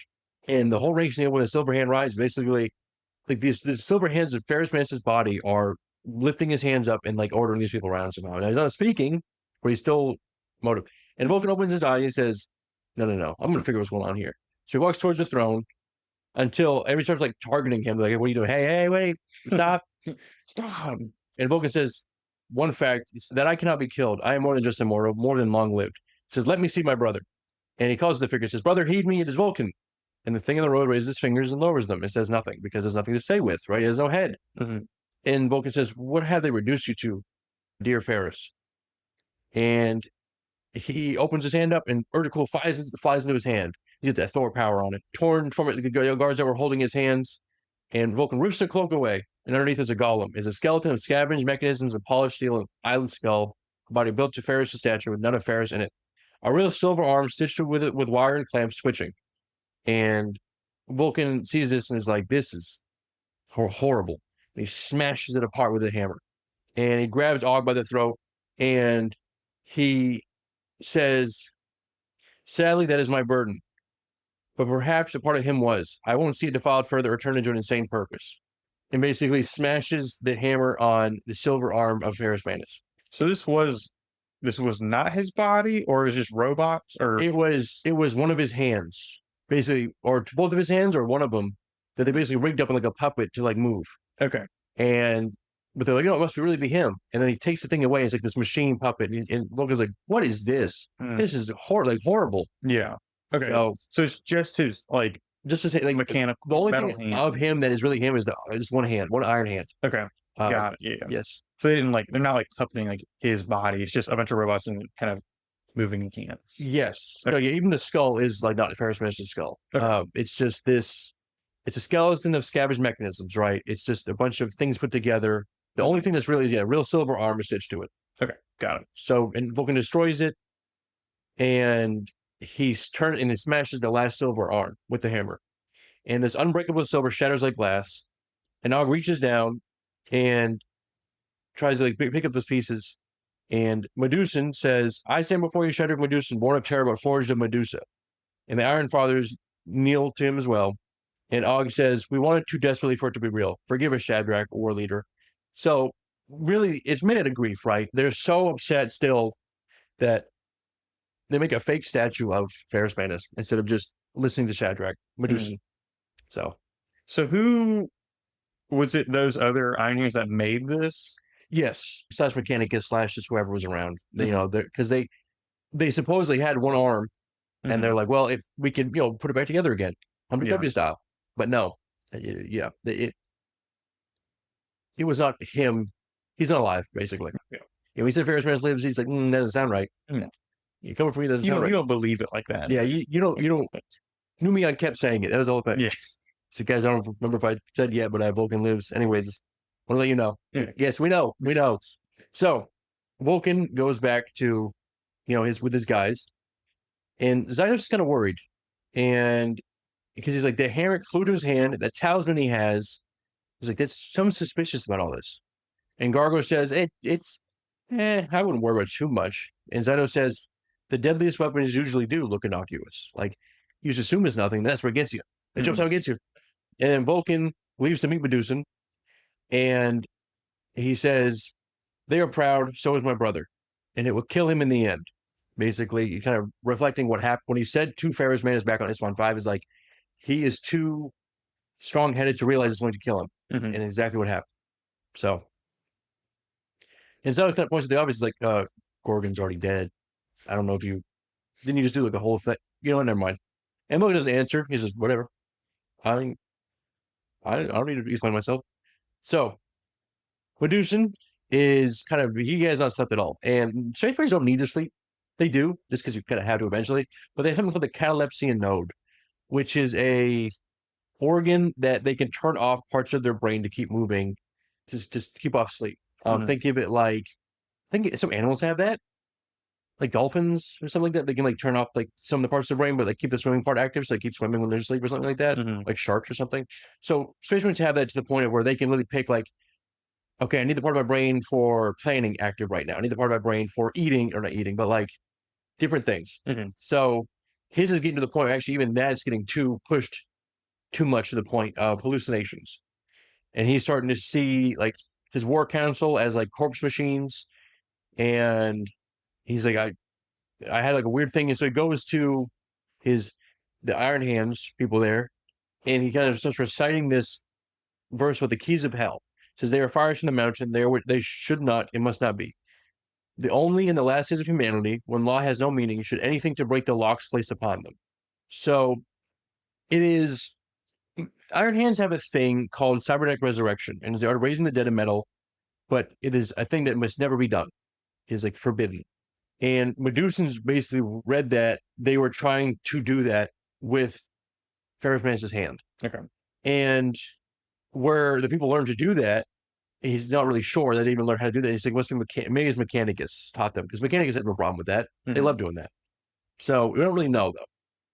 So Meduson goes to Aug's workshop, and he asks him what's going on. It said, this guy Kheradruakh came to me on Lilacs, and during the rebuild, showed me the silver hand. And when he saw the way Kheradruakh was talking to him, he said something came back with the arm, something beyond my understanding. I thought it'd be Gorgon's life essence, somehow alloyed to the metal, but now I know it's something other. Basically, this like fanaticism. And Meduson chooses forgiveness to him. He says, like, I understand, like, you guys have a little PTSD going on right now. We all do. So he says that Aug says the Legion must survive. Meduson says, then let us walk the storm. So everybody's all good again. They've kind of sorted that out, that whole weird thing going on there. But a little later on, all of a sudden, Aug still has kind of a little errant muscle twitching below his eye. Something weird going on there, but we'll get back to that. So yeah, sure, we're cool now. So because Aug is, like we said, he's all robot except for like his one eye. Yeah. So it's like that one eye is still kind of having a little. Yeah. There's still something going on there. Yeah. I wonder what he's going to think about. Right. Could be anything. I mean, who knows? So yes. Also, then to go back, actually, when we talked about those dark shakes in the fog, and you said, are they demons? There were possibly also which Harlequins are that are specifically picked by Kheradruakh, who is their god, who when Celestial was born, all of the Eldar gods died except for like a handful. And Kheradruakh is one of them. And what Kheradruakh can do is, if you die as an Eldar, he'll grab your soul before Slanesh does, and you come back to him, and then he'll remake you, and then you go back out again. And all of his people are called Harlequin, and they move beyond like anybody can realize. Like they're so fast, and they kind of dance through the air, and they move very weirdly and alien. And like this picture, they're fighting Imperial Guard, which is interesting because like they wouldn't even be able to keep up with them. Like Imperial Guard, it's like flashes of light that move across this screen. So it could be that, right? So okay, going back, I just thinking about it again. Look at the picture. I was like, wait a minute. So are those? I know we talked about kind of Dark Eldar stuff in that. They're like a third thing. Okay, so they're kind of by themselves. Because you have all different types of Eldar, like tribes in a way. So you have like Craft World Eldar, which Eldar is a Craft World Eldar, which are most of them. They live on basically floating continents that fly through space. You have Dark Eldar. You have Drukhari. I mean, no, Drukhari is Dark Eldar. You have Harlequin. You have, I can't know what they're called, but they're basically Eldar that live on like tribal worlds where they like ride dinosaurs and stuff, and they don't use like any technology. Like Amish Eldar, basically. So yeah, there's all different kinds. Okay. But yes, they're their own specific type of. They still look like Eldar, like aliens, like kind of like what Eldrad. Somebody's like, he looks like me, but he's not one of my people.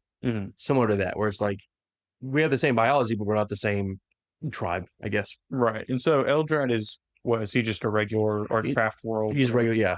Craft World, yeah. There are just regular Eldar. They're healthy. They don't do anything weird. They have like different paths they go on in life. It's a whole thing. We do an Eldar episode 1 get into it. So yeah, so 2 weeks of the muster with the Shattered Legions and all that. Iron Hands Armada is at the biggest it's been since and Marr is getting ready to fight them with a blockade of Sons of Horus warships that are nearly twice the size of Medusan's strength. Like his like, yeah, you got nice ships. I have even more. And they basically says, we're all here.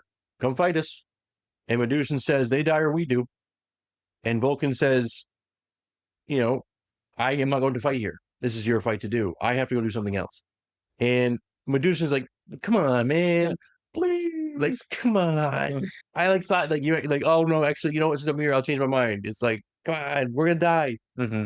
He says, you got it. And you can't even die. He'll come back. You got it. So they're ready to fight. And he meets with Aug.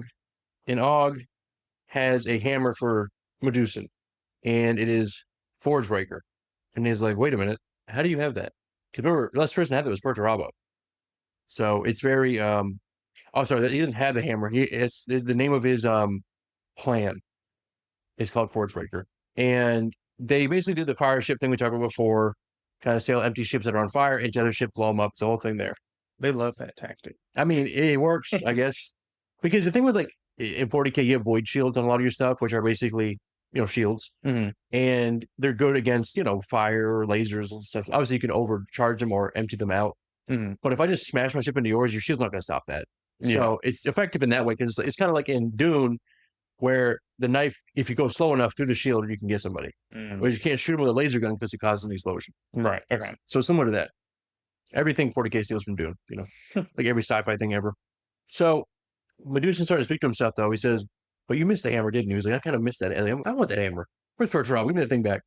So Meduson's getting ready for this fight, and there's breaching and all this stuff happening. I'm kind of skipping over a lot of it because it doesn't really matter that much. And he looks around and sees Vulkan is gone. Like, Vulkan is just vanishes in the night. Mm-hmm. And it is not going well for Shattered Legions, obviously, right? I mean, they're taking out a lot of Sons of Horus with them. It is, it's not totally a pure victory. It's getting there, though. And, well, I guess a pure victory for the Sons of Horus. But yes, it is a pure victory. And all of a sudden, aboard a ship called the Horus Triumphant, the doors open up. All of a sudden, a Contemptor Dreadnought walks out. And they're like, oh. And they kill it. And they basically have to throw a bunch of plasmas at it and shoot it. And so, but the problem is, takes a lot. Right. And then another one walks out. And they're like, we're going to die here. So Neuros, we talked about him a little bit, and he says, so he charges it. And he says, I name it Traitor Bane. I name it Fury and Vengeance and Vindicator for the glory of Vulkan, for the Gorgon. And he basically blows up through. He runs in through, tries to blow it up.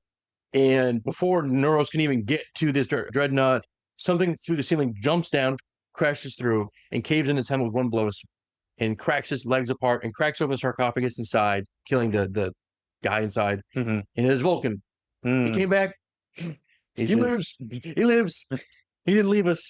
Oh, where'd he go? Where is he? I must have left. Yeah. Where? He's just lurking on top of the ship like Batman. Right.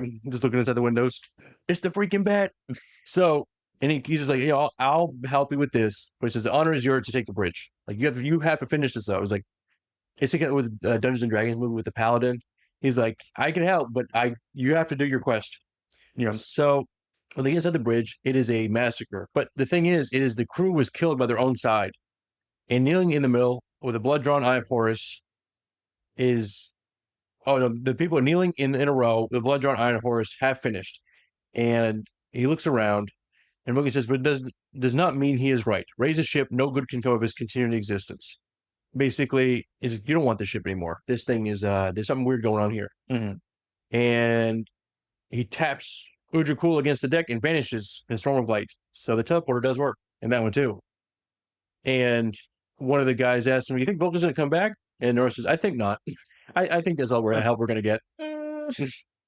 So Vulkan steps off the Ironheart's teleport thing, and something's wrong in this thing. He's like, I smell decay, corruption. Like, which is, you can smell that, but yet when there's an Eldar in front of you, Never mind. Massively powerful Eldar. I guess Eldrad wouldn't be of decay and corruption, considering there's like a whole thing for them is do not get anywhere near that. Yeah, it's just so easy to get pulled back in by Slaanesh. So, anyways, he hurries his son towards a repaired gunship, and he tells Meduson goodbye, and he basically tells it to a servitor. He says, "Servitor, record this message." So, and Meduson says, "Perhaps I will see you again on Terra." And Vulkan says, "The next destination." He says, "Caldera, to the Eldritch Gate Ferrus and I left behind." So apparently, there's another Webway gate that him and Ferrus had found at one point. So it was a compliance thing, and they left it there because they didn't know what it was. Like, yeah, whatever, we'll come back to it. And so he does. So Volcano slips out the Thunderhawk, and behind him, Marr's voice hijacks the Iron Heart's box, and he says, "You are here, so am I. Shall we finish this then, or are you a beggar lord after all?" And nobody can really explain why they keep getting into their communications. And Aug says it's just Lupercal's has like, I don't know, technology or something. There's something that he has that lets him do that. So you need to kill from a safe distance or something like that. And Medusa agrees and says, okay, sure. But he says, I'm going after, Medusa thinks to himself, it's like him dead or me, basically. I'm going after Marr. So Medusa kept the ship anyways, even though Vulkan said, don't do it. And Lumek, who was one of the Shadow Legion's guys, commands the Horus Triumph from his own throne with Neuros at his side. And they actually are sailing into the second engagement with this prize. But all of a sudden the engines stop. Lances don't work. And the bridge, where that ritual happened, begins to rise as a vapor, thick, coalescing with faces in it, of all the different faces of the people that suicide themselves. And all of a sudden, warriors of the 16th Legion translate directly into the ship through their own spilled blood. So this is, 16th Legion is Sons of Horus, I believe. And who steps in first is the Justaran, who is Abaddon's own Terminator elite. So Abaddon, I don't know if he's here, but his Justaran are here, which are the Terminator elite, and they are bad news for everybody aboard that ship. They didn't expect this to happen. And Lumek is fighting, and he kills one of them, and Narek is doing another, until he gets knocked off step, and the power fist crushes his chest plate inward and kills him. And then Lumek kills the last two, and then drags himself over to him, and they start talking to each other. And Narek says, "Have you named your sword?" And Lumek says, "I named it Fire Drake." And Lumek says, "Honor the fallen and for the bond of brotherhood that runs deeper than blood or legion." Nora smiles and dies, and then the siege ship gets taken back under enemy control. And they take the ship back, and it shoots against the Morlock, which is another one of their ships. And Lumek dies. And it says, Gorgon, Vulkan lives. So yes, they are being dumb. Basically what happens is Vulkan says, "Hey, don't do this." And it's fine. And then it's like, this is why you shouldn't have done this. Yeah. Because it was another trap. It's like the Shadow Legions that can't identify traps. For some reason, we're ritual on this ship that's easy for us to take. That's just fine. They roll 1 on all perception checks. Right. Sorry. You roll inside check? Nah, it's fine. Okay. No, okay. I'll just walk in. Yeah, no, it should be fine. Also, they saw one of them saw the ritual. Right. They all saw it. And then Vulkan said, "Hey, specifically, you shouldn't take this ship because it's like been marked." But it was like half finished. It wasn't done yet. It's like, I know it's totally fine. It's fine, guys. It's fine. It's fine. Don't even. Why are you being crazy? Don't you need to go somewhere, Vulkan? So Meduson is doing what he's doing, and Aug is protesting, and he says, that you don't need to leave the assault personally. Like, you're gonna die. Like, it's gonna, like, I'm telling you, you're doing what Paris would have done, and look how it happened. But Meduson is like, I need to take Marr's head with my own hands. So, and Marr's already set up his ship as like a mousetrap. He's like, I got you. Yeah. So, but aboard Marr's ship, the reinforcement squads never arrive, and the launch base suffer a freak malfunction. And Meduson's party gets hurted by stealing bulkheads, and basically he's tricking them with the Vox voice. He's like saying, like, "Oh, help me! Oh, dude, we need to be here." Through his basically voice, and like, "Oh, I was on Isfan with you," and then Meduson's like, "That's not Isfan. I don't know what it is. It's not Isfan. It's not our brothers. We go back now." So basically, he's like, they're trying to trick him by being like, "Oh, we're prisoners. They took us from Isfan." So all of a sudden, as he goes to leave this trap, all of a sudden, Autoturfs, Flamers, and Sons of Horus are pouring through these walls, and it gets trapped again. And Aug is like, "All right, we're gonna get like full retreat. It's like we're gonna die here if we don't leave." So they are stopped, and Gorgonson says, "You will condemn him to death." And Aug says, "Well, then he have died bravely." Gorgon says, "You should have ended it on Lilacs or Liax. You changed." And Aug says, "I did. I became stronger. The flesh is weak." Aug says, "I am truly sorry, but the Legion must survive." So Aug he's getting a little weird. He's getting a little, I mean, he's not wrong, but he's getting weird about it. Yeah. So the Immortals, before we realize, like, wait a minute, and Aug has basically now taken over instead. And he silences the objecting captains, and he says, "By the will of the Gorgon, I take over." So he is still in the machine cult. Okay. So he's the one leading the Iron Hands now? Yes. Okay. Basically what Vulkan tried to stop, and what Kheradruakh was like, "Hey, or Meduson said, like, hey, this is not a good idea. I was like, no, you're totally right. And he's like, but actually, you're wrong, though. Anyways. Yeah, anyways, I'm going to do that anyways. So, yes, he is by the will of the Gorgon doing what he's doing. So, they capture Meduson, obviously, and this guy, Makosha. Marr executes Makosha in front of him just to kind of be like, this is where we're at right now. Like, you're not getting anything out of me. And Marr is talking to him, and Meduson says, let's duel. Like, me and you one-on-one, right now. Give me the sword, let's do it. And Marr says, I never cared about you, Meduson. There's no humor putting down a beaten dog. It's just mercy. I just need you dead. And Meduson is like, yeah, but like one-on-one though. Like me and you, like, come on. If you're such a tough guy or whatever. He says, I hope you choke on my blood, you scum-eating wretch. You'll never break us. The iron tents will endure. We will end. And Marr just cuts his head off. He's like, all right, enough of that. Enough talking. You talk too much. So he cuts his head off and then picks up his head and he says, like father, like son. Like, ooh, you don't do him like that. No. So Marr says, I want to look Grail Noctua in the eye when I present to him the head of Shadrach Meduson. And Grail Noctua, way back in the Vengeful Spirit episode, was one of the sons of Horus that was raised to the Mournival before Malek and was killed in Uberkal's Quor when they invaded the ship. And the demon Tormageddon wears his body. So Tormageddon is not Torgaddon, right? We talked about that's the whole thing. Yeah, okay. Yes, I remember. It was a demon that could like jump from bodies. Yes, okay, cool. Yeah, so but the demon was partly forged from Tarek's soul.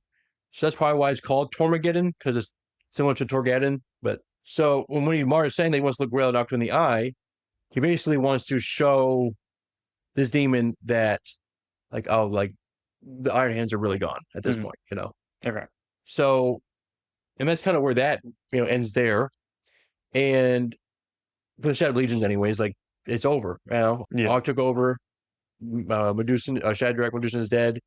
Yeah, and Vulkan left. And Aug is the one with the like one eye, right? He only has one human eye. Okay. Yes. So no, not great. Yeah, it definitely didn't work out for them. Yeah. And he kind of involved in the weird Ferrus Manus like robot. Okay. He was a big part of that. Okay. Actually, he's the one who kind of thought it up. Yeah, thought of it and like had the Mechanicus help him build that skeleton body. Okay. So like from the whole time, he's been the one that's really been leading this whole thing. Okay. Yeah. So yeah, it's kind of wrapped up for the Shattered Legions there. So, and we jumping back to Eldrad here, kind of more fun of the threads. There we go. Goodness. Oh, I struggled with that one. And it is Slau who is chasing after now, who was there specifically talking to Alfarius, and who made John Grammaticus a Perpetual in the first place. So this is a very important character. And we find him bathing in a pool of blood at the foot of a statue of Cain. And Cain is the Eldar's war god, not Khorne. Cain is alive, actually. Wait, no. Yes? No. I can't remember. I think Cain either died trying to fight Slaanesh, or Slaanesh broke him up into a bunch of little pieces and he scattered all over the place. And that's what the avatars of Cain are. Okay. Which is funny because Fulgrim choked one to death. He choked an avatar of the war god to death. Whatever. It doesn't care. But like, what are we talking about? Yes. And there's also another one they have called, it's like their god of like farming and like life and stuff. Isha, I think it's Isha, who Nurgle has in his garden in like a big cage and just like basically poisons her all the time. You kind of see what happens. It's not a fun time there. Yeah. So, and the Eldar have want to get her back because she's the only one that's actually alive that they can actually possibly get to. And there's a whole short story about it. But anyways, we rambled a lot in this one. So yeah, so back to Slau, he's bathing in this thing, in his blood, and he's on this world that he's kind of made a paradise in a way. And he receives news from a Harlequin messenger. So he has Harlequin with him as well. That head is dead and the killer's coming for him next. And all of a sudden, he turns in this Harlequin guard is Eldrad, his ring of disguise. And Narek, it was just standing in the dark as a statue. And he thought he was just a statue the whole time. If I stand really still, if I freeze myself in place, he'll just think I'm a statue. And Slau can barely move before they get the jump on him. And these Eldar are arguing over whether or not humanity gets to live. And Slau says the Mecha must burn to kill off chaos. And Eldrad says, I cannot tolerate genocide, Slau. The scheme of the Cabals must remain unfulfilled. I am referring to our people. The primordial annihilator cannot be undone by sacrificial offering. It must be fought. Alas, we have shown a particular lack of resolve in this regard, and our strength is not what it once was. Mankind, however, is young. Slau calls him a coward. He says, you're high-minded altruism. And he says, if I craved riddles, I would summon a Harlequin for my pleasure. And Eldrad draws a sword, and Slau says, because you're not the only one who has seen the future, I have friends too. all of a sudden a whole troop of Harlequin jump out, which is, and whichever is before, it's kind of interesting because Slau is not a Harlequin. I think he's Craft World Eldar, but maybe not. But it's weird that the Harlequin are even helping him. Right. But Harlequin's whole purpose is to kill chaos as well, no matter what. So I guess really it wouldn't be too odd for them to be on his side because like, well, yeah, we got to kill humanity. That's fine. Yeah. So. But normally, I guess the Craft World Eldar and the Harlequins do not. Like, usually don't interact. Okay. Just because it's very hard to get in contact with them. They kind of do their own thing. And they are, they're purposely kept vague on kind of what they are, what they do, what they look like. They're always wearing masks. They don't even have names. It's like Actor 1, Troop. There's a whole theater thing. Because really what they do when they fight is they recreate the birth of Slaanesh through their fighting in like a reverse way. Like not literally do that, but like it's like a whole, they call it like an act, basically. And it's like this, it's very weird, interesting, avant-garde styling. Yeah. So one of them says, enter the heroes. Shall we begin? And then they have this whole fight. We don't really know how the fight goes. It doesn't even say in the book kind of what happened afterwards because it's like, I get to write all that. And I get it. So Eldrad is alive, but he came and he killed Slau and the other one and all that. But he comes back so basically beaten up. He says, I should be dead actually instead of Slau. Somehow I'm not. And he kind of scared it with him. What's his name is still up too? Narek. Yeah, he made it through too. Which is funny because it's like, imagine a regular human watching this fight. You're like watching a space marine who is way beyond you. Then you're watching two alien races that are even beyond a space marine almost. You're like, I don't know. I see flashes of light over there. I don't know what's going on. Like, it's like anime fighting. Basically, Dragon Ball, where you can just watch flashes in the sky and you're like, oh, there they go fighting again. So back to Vulkan. Vulcanus makes his landfall in Caldera, and the Vulcan tells his sons that it was a jungle world that we burned down, and then we had to fight Eldar here for it. And he says, 2 of my brothers and I came to this world, and still we could not save it. They're more enlightened kin. We fought them, Ferrus Knight and Mortarion. So 3 Primarchs could not stop the Eldar from this planet, which, whatever. But, like, at the same time, it's like, man, this is so crazy that, like, how strong are the Eldar? It's like, how strong we want them to be. Right. And then how strong is Fulgrim for being able to choke an Avatar Arcane out with his bare hands? Yeah. Obviously, he's demon possessed at that point somewhat, but it's like still like, his blood is magma. Like, what are you talking about? Yeah. How does it need to even breathe? How do you choke it out? It's like, it's not like Invincible where it's like, yeah, Conquest has to breathe at some point, Yeah. But it's like, it's brain death. But it's just like, this thing doesn't have a brain. It's made of magma. Like, what are you talking about? But whatever. Rule of cool and all that. Yeah. It's fine. It's fine. Just leave it. Just like, let it do what it's doing. Let it cook. So, yes. So, they get back here, and Zydos reads what going on. Is like, Marr's fleet did this, right? This Imperial settlement that is here is empty, banners of face, walls broken, brands burned in the buildings. They're Chthonian. He says it must have been Marr. And Vulkan seals the gates as they get inside and moves on. And the jungle has actually regrown, but he can tell it's alien hands here at work. Like, they grew way faster than it should have. Mm-hmm. And they're being watched by Eldar in these just jungle. The Eldar don't attack them, it's kind of watching them. And Vulkan says, I thought I imagined him, an old man dressed in rags. Now I'm not sure. Back on Nocturne, he called himself Deathfire. Well, I don't believe that's who he really is. He says, I think it was an Eldar. Oh, really? The whole song, he's like, wait a minute. Hey, that guy, I don't think he was who he said he was after one. I don't think he was the volcano. Which is even funnier because, okay, maybe he didn't know what Eldar was on the volcano, but it's like, well, you fought Eldar before, so then you do know what Eldar is like. So when that guy on the volcano is like, I'm Deathfire, you're like, I believe you. Yeah, sure. And then 100, like, a couple hours later, wait a minute. I think he was lying. And then Zydos asks him, he says, you said the Volgard on you. Like, why do you keep that? He says, everything has a purpose, Barrack. Not Narek, Barrack. Even this little Volgarite. So eventually they arrive, and at the jungle's heart, before a similar arch, the one on Deathfire, right, the same gate, which is a single Exodites, that's what they're called, goodness. The Elder Eldars are called Exodites, and they were people that were cast out of the Eldar society. No, they didn't cast out. They left Eldar society before Slaanesh was born because they saw what was happening, and they said, this is wrong, and something bad is going to happen, but you guys are not seeing it, so we're going to leave. That's the Exodites are. Okay, and those are the ones you said, like, are in the forest, and they, like... No, so those are different. The ones in the Dragon and the Dragon Dinosaurs are different. Exodites are another faction. The ones that, I can't remember what they're called, but the ones that ride dinosaurs don't really give much lore at all. It's kind of like a throwaway thing. Yeah. But Exodites they live on war planets, and they're usually good. They're not like the evil. Obviously, Dark Eldar are the most evil. I'd say then like Harlequin are kind of up there ish. because they really don't care. They want to stop chaos no matter what, so they will kill humans to do it. Whereas Exodites in Craft World will work with humanity rarely, like obviously Eldrad and some other people. So yes, Exodite Dragon Knight is he's running a dragon, and he throws Vulkan a translation seed. It's called the Seed of Isha. So you can understand what I'm saying to you. And he says, "You and your kind are not welcome here, Lord of Drakes, but the seer bids us to let you pass." So basically, they got a message from Eldrad to let Vulkan go through here. So Vulkan is because Eldrad is not what's it called? He's not he's Craft World, but he also has like not relationships, but like he works for the other Eldar, like Exodites, right? So it's they're Exodites, Eldrad is Craft World. It's weird, but think of it like just continents, really. Yeah. Or almost like factions in a way, like their own Space Marine chapters or legions. It's like that. So anyways, Vulkan says it is, tells him about his hammer. He says, "It is every hammer I ever forged because it's wielded by these hands. These hands. The spirits of these weapons are stronger than the metal." And the knight says, "Your death has been foreseen, Lord of Drakes." And Vulkan says, "It is a familiar concept. Been there before. Oh, don't worry. I've done it 100 times now, probably." So going way back, we're going to a farmer now. He's working his wheat under warm sun. But he has these nightmares: trenches of mustard gas, hot jungles, napalm sunrises, deserts, and roadside bombs. Those things are World War I, World War II, and Vietnam. I would say he thinking about Vietnam. That is crazy. This farmer is that old. He lives among us right now. So wars from Old Earth itself, right? Thousands of years ago, and kind of these memories start to kind of come back. The PTSD is that strong because this farmer is John Grammaticus.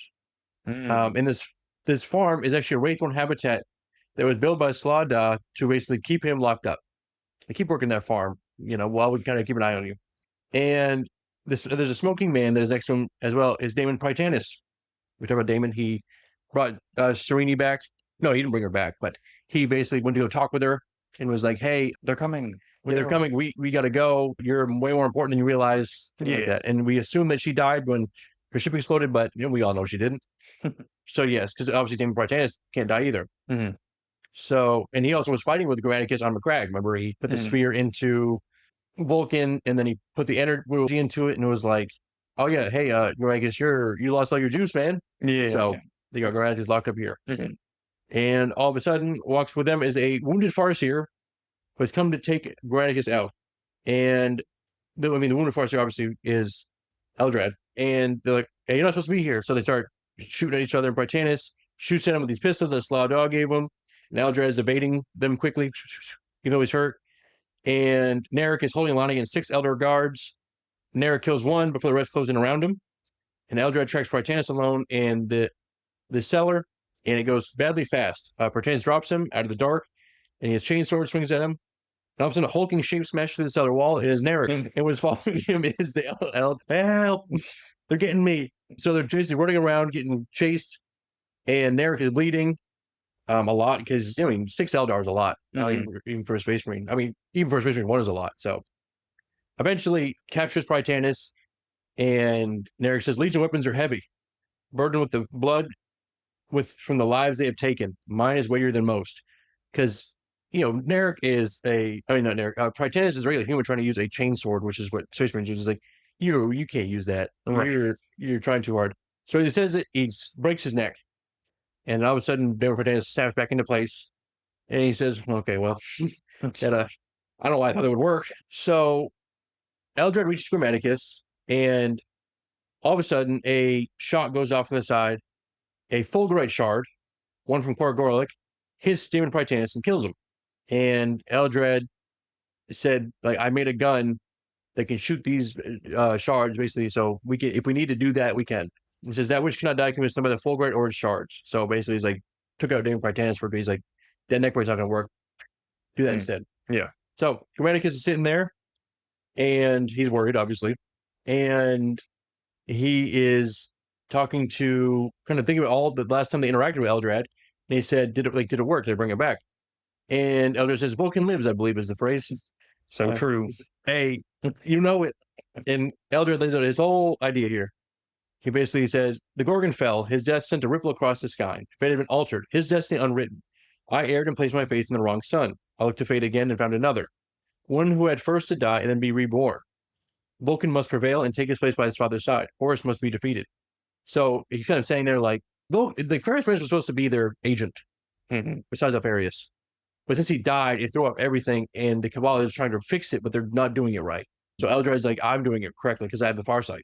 Okay. At least he hopes, right? So, and the assassination on Macragge was kind of the Eldrad's rebirth mechanism, basically disguised, like, the Cabal's kill order to kill Vulkan so that he could be reborn through Deathfire, so he could see, like, oh, you are the chosen one. So it all came together in this one thing, too. But Grammaticus paid for it was immortality. He's mortal now. And Eldrad says, your death will be your last, John.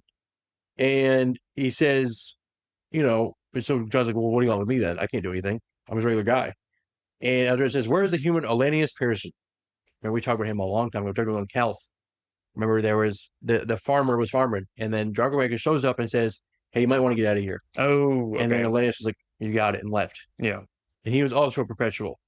But he is even older than John Grammaticus. And yes, he has not. Like, he had one of the blades, the Anathame blades or Thame blades, cut basically a rift, stepped through it, and then that was the last time we saw him. Yeah. Andrew said, you and Elenius Person have a role to play, an important one. He said, you must, John, or you. That part is so vague. He will only trust you. Basically, like, you have to talk to him. He's only going to talk to you. So Grammaticus says, like, what can we even do about this? Like, he's a Perpetual, but he's still a human, and so am I. He have powers like you guys do. Mm-hmm. And Elder says, your emperor is once a man, of a kind at least. He always placed great faith in men. It is fitting that then most men should save him. Which, is true. The emperor was just a regular guy at one point. Well, not really. Mm-hmm. He was born of like 10,000 Psykers killing themselves and then reforming into the emperor. So really, from the start, not really. It's like, do we count that as normal? It's like, from the start, you're going to have a boost, a massive boost. So, and Grammaticus says, for mankind, and Eldrad says, for the emperor. So he's like, not really, you have to save the, like, he cannot lose. So Eldrad is almost done, right? The board is nearly empty at this point, and Medusan's head is going to Horus's court, and the Seer and his assassin have Grammaticus with them, and the Vulkan is doing his thing. And so back to Vulkan, the gate delivers him into a realm with no sun, no sky, and a tunnel as wide as the horizon on a golden light that gives them, it's not the sun, no. It gives them no warmth. And he says, this is Mechanicum forged. He says, I had heard rumors my father's great labor after he made Horus War Master. So he is in the Webway now. He kind of was before, but this one is like, he can tell he's very close now because the Mechanicus have patched up this part. So he's even closer. So they're walking through, and they kind of are actually getting through the part where he passes over dead Warhound Titan, and he sees dead Custodians, Silent Sisters, and he's like, something happened here. So he's very close now. Mm-hmm. And all of a sudden, the talisman leads him to the Impossible City, where, Sagittarius died, Dionysus died, his ancient custodians, and what's left is basically spires above and below and the mist. And Zydos asks the question, can we trust that talisman? Like, what if it's leading us into a trap? And Vulkan says, well, we have no choice. And then the city springs into a trap. Anyways, he's like, I know it. And all of a sudden, some traitors fight here. Some just traitor legions. Nothing, they know, like demons or anything crazy. I guess the demons kind of got bored and left. I guess after the Emperor showed up and trapped Drakian and Ra, the demons were like, oh, we got to get out of here. Yeah. And when they take care of them, they see that these legions are marked a new sigil. There's a wheel of 8 points. And Vulkan says they're a future echo of something to come, something worse. Says this is what we are fighting against, not them, but it. Beware, my son, something else clings to this place, something malignant. And the Drakes are fighting, and they start to seep into this red rage. Like they're getting a little too hot as they're fighting. Kind of similar to the Blood Angels thing. Right. Not vampirism, but that rage. Yeah. And Abdemi almost kills Gargo before Vulkan says, well, relax, because there's no nuts. And because the plaza has 8-point wheel in its floor at like a massive scale. And he says, looks at it, says, it is an altar, and we are the sacrifice. Like, and all of a sudden these demons start pouring from the shadows. These true demons. He says, and they come for me because they're moving around. His sons are trying to get to him. They're basically trying to kill him and use his energy to whatever this ritual is supposed to be. So Vulkan is running around, getting chased by a horde of demons. And Zydos is trying to fight, but it's not much you can do against all these demons. But he realizes they're not trying to kill Vulkan. They're trying to basically break him down like Kurz did and have him turn into Chaos Primarch, just like Angron or just like Fulgrim. Because imagine if you had a Perpetual, well, I guess when you go to Demon, you're kind of Perpetual, but like something like Vulkan, who is the strongest of the Primarchs, bad news. Right. So Vulkan, as they're pressing on him, he's going through all these different flashbacks, right? Isfan, Kurz, Perturabo stuff, Numion sacrifice, the whole thing. And he says, it took more than 100 deaths to bring me to the brink of insanity before. He says, this is merely irksome. So you're just making me mad. This ain't doing nothing. So he takes out the Fulgrim from his belt and crushes it in his fist. And all of a sudden, the Drakes see a figure clad in gold inside them, blinding to look at. And when it clears, the entire horde is gone. And now is it the Emperor? Probably. But the vision goes away. So his whole thought was, if it has the power of the Emperor in it, if I crush it, it's almost like a little force I can use. Okay. So I get, like basically use the power of the Emperor to like show like of the Emperor, and then those demons are so afraid of him that they all just dispersed. Mm-hmm. So he didn't actually show up to come save them because he's still, kind of stuck on that throne for a minute.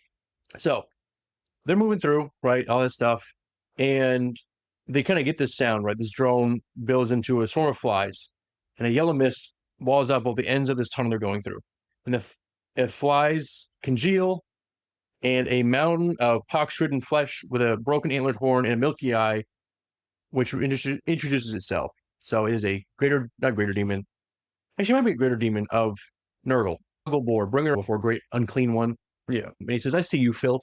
He says, whoa, okay. Just because I am doesn't mean to say it. And he basically says this curse to him, and this crust of pestilence spreads over Vulkan's armor, eating through it and eating into his skin. And it kind of brings him down for a moment. Then Erdrick catches on fire, and it burns the filth away. And Vulkan says, are we to fight demon, or must I endure more of this vapid poetry? And Algobor draws out a sword from his mouth, and he starts fighting. And Vulkan can't hit him. Every time he hits him, the wounds close back up again. And it gets to a point where the sword stabs through Vulkan, and he lifts him up, and wraps him up, and he eats him. Vulkan gobbles him up. And Vulkan is going to get mushed up here, getting bored. And he finds a talisman, and it shows him a vision of the world on fire. And he finds basically this button on the hammer, presses it. All of a sudden, it is eruption flames. And Algobor is choking on it. And this Vulkan grabs his tongue and basically pulls himself out and smashes into his head with his hammer. And the demon retches and vomits him back out. And Vulkan tears the tongue out with bare hands, charges the thing, breaks apart his sword, smashes his eye, and breaks out the antler. And he's just mushing him into the ground. Mm-hmm. He's like, wait, I didn't mean it. And he knows, though, the demon isn't banished. It's just gone. I mean, sorry. The demon it's utterly annihilated. It is not coming back. Okay. It's a true death for this demon. And that's why this demon had real fear at this point, because he knows this is it. And it's because of the talisman. Vulkan can see, the talisman did this somehow. Okay. And he says, not a compass, never that, something else. Something my father gave me, something he forged with my hand.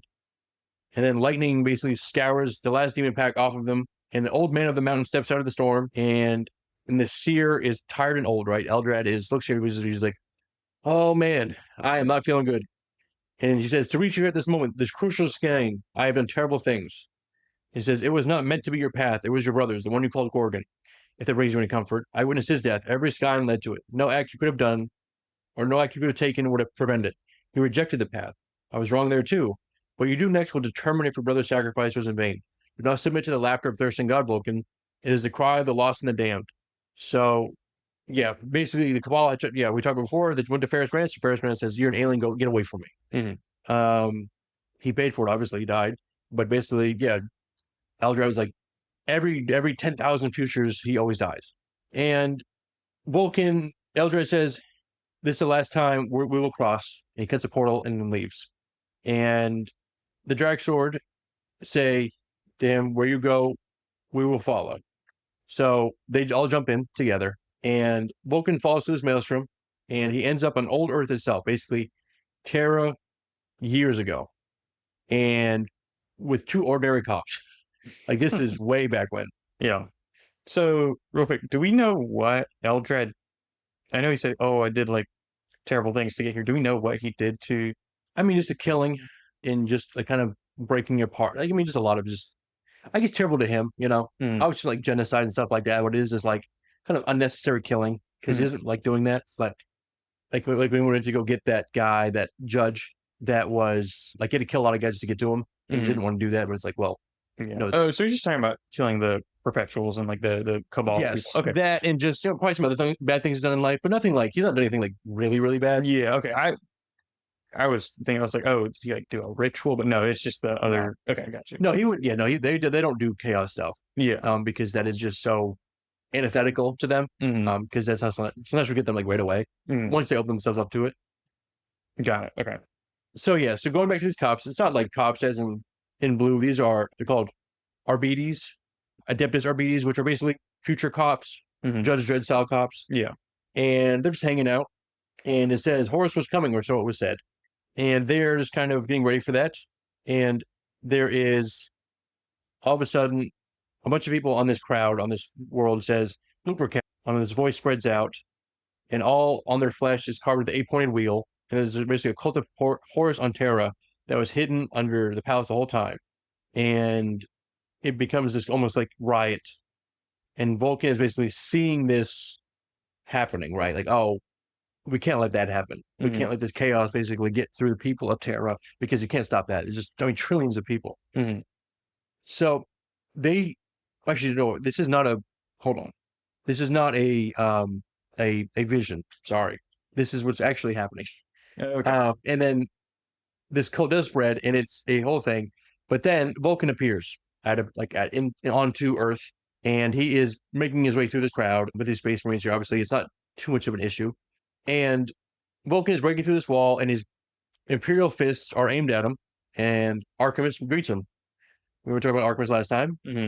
And he says, Archimist died, right? From the original Archimist. And he says, have you not heard? Vulkan says, Vulkan lives. Because they're like, well, you're not the real Vulkan. You must be somebody else. So that Huskar that has Archimist right now is the one that I think we talked about in the last episode where a Patron of Dorn, that guy died. He said, I have a new name now, and it doesn't say what his name is. Oh, yeah. Yeah. Okay. Got it. So the Fists say, Imperial Fists say, we'll take Vulkan in by himself. He is parting, with his guys. He says, you got to stay here. I'll go handle it. And he says, take care of the people, inspire them, do what Salamanders do. And Gargo's crying. He's like, no, don't leave me. And Demi starts singing a Nocturnian song. And as Vulkan basically leaves, because they don't know if they'll ever see him again.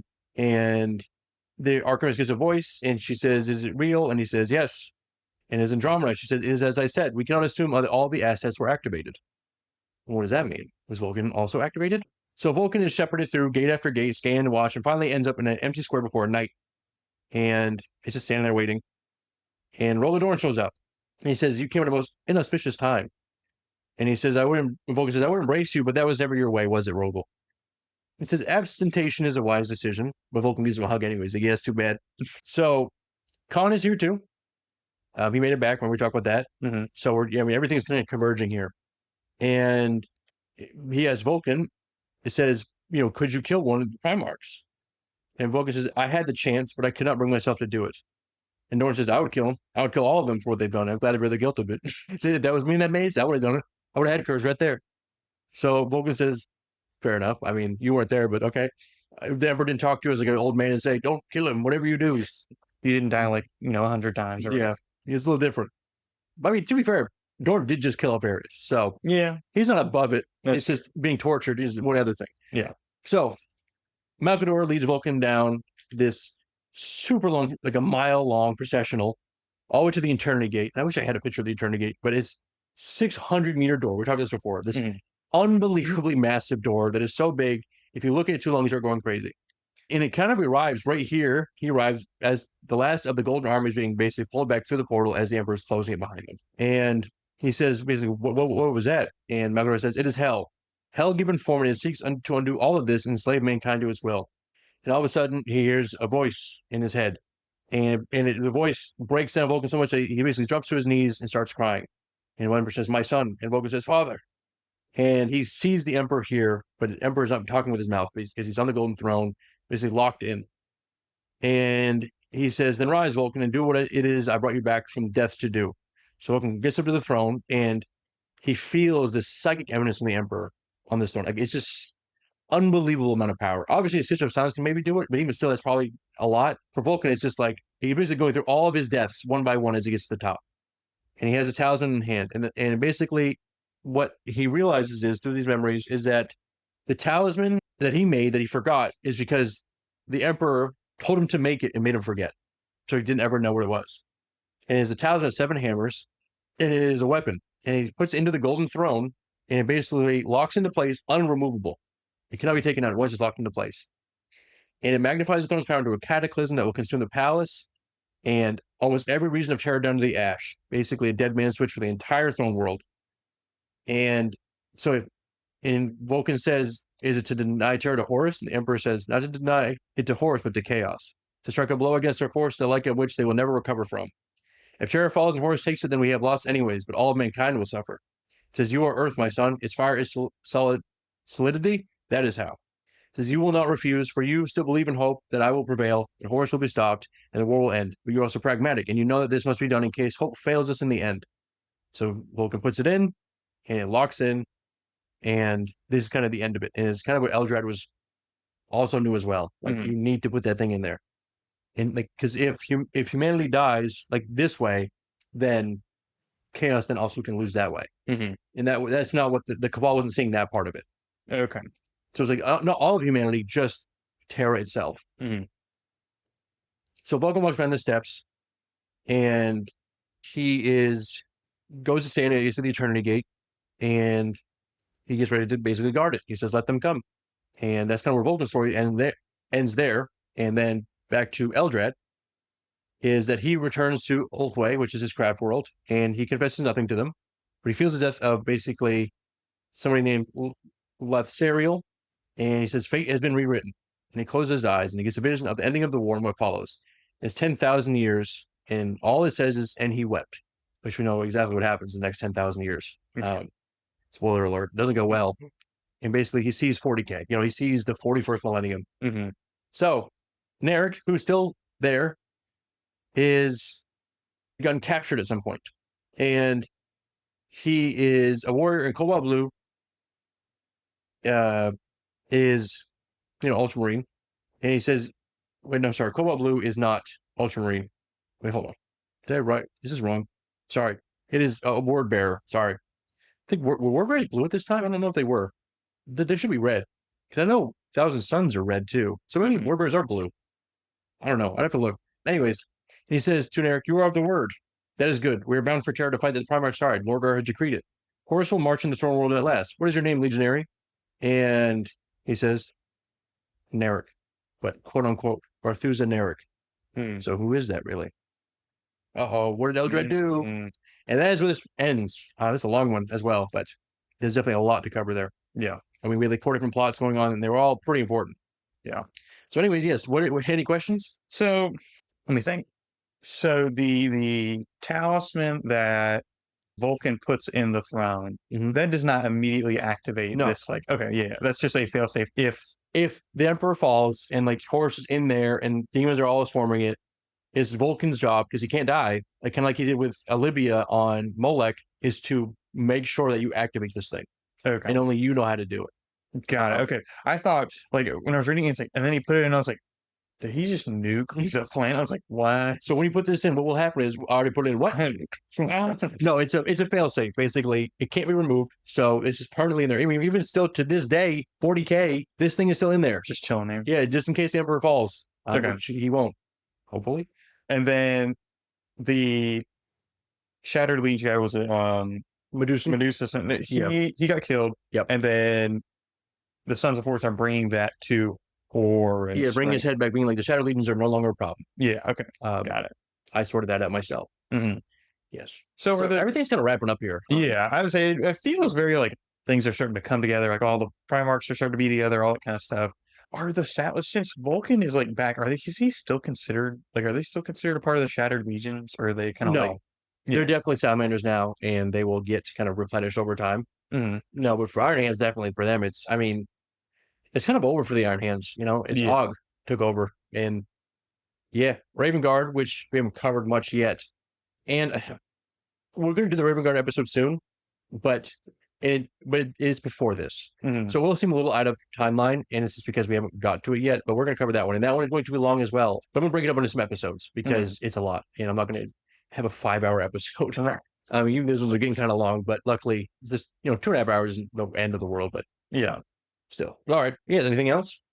I think last thing when you were reading through kind of Vulkan going from the Webway to Terra, was there like a jump in time, like in any way, or is it like It was like right at when Vulkan got back to Terra. It was like right after the Emperor sat down and like sealed the gate for good. Okay, so And the Khan just got back as well. yeah, so Alpharius is dead as well too. okay, so that means when he saw in the Webway all the like dead custodians and stuff, Yes. he went into the portal, or so went back in time to, I guess, right after that. No, he never happening. It never went in time. That's what it's not a flashback. That thing with the cops for the Arbites, which are just a police force. Yeah, that was basically they found that the doorway they get through was like blocked. So Eldrad says, "I'm going to cut us open a portal, but this is where we depart." Okay. You go through the portal and you'll end up on Earth, and I will jump into it, and I'll end up where he ended up with on his crap world. Okay, so that's why he said we probably won't ever meet again. Yeah, I kind of it was a little confusing with the whole time thing, but no, it was not time jump. Yeah. Okay. Yes. Got it. Yeah. No, so it's he saw the dead custodians, and then so that just happened. And he gets there, and this is right after Gorn is killed Alpharius. Actually, really, it's after, and it's right after Khan is here too.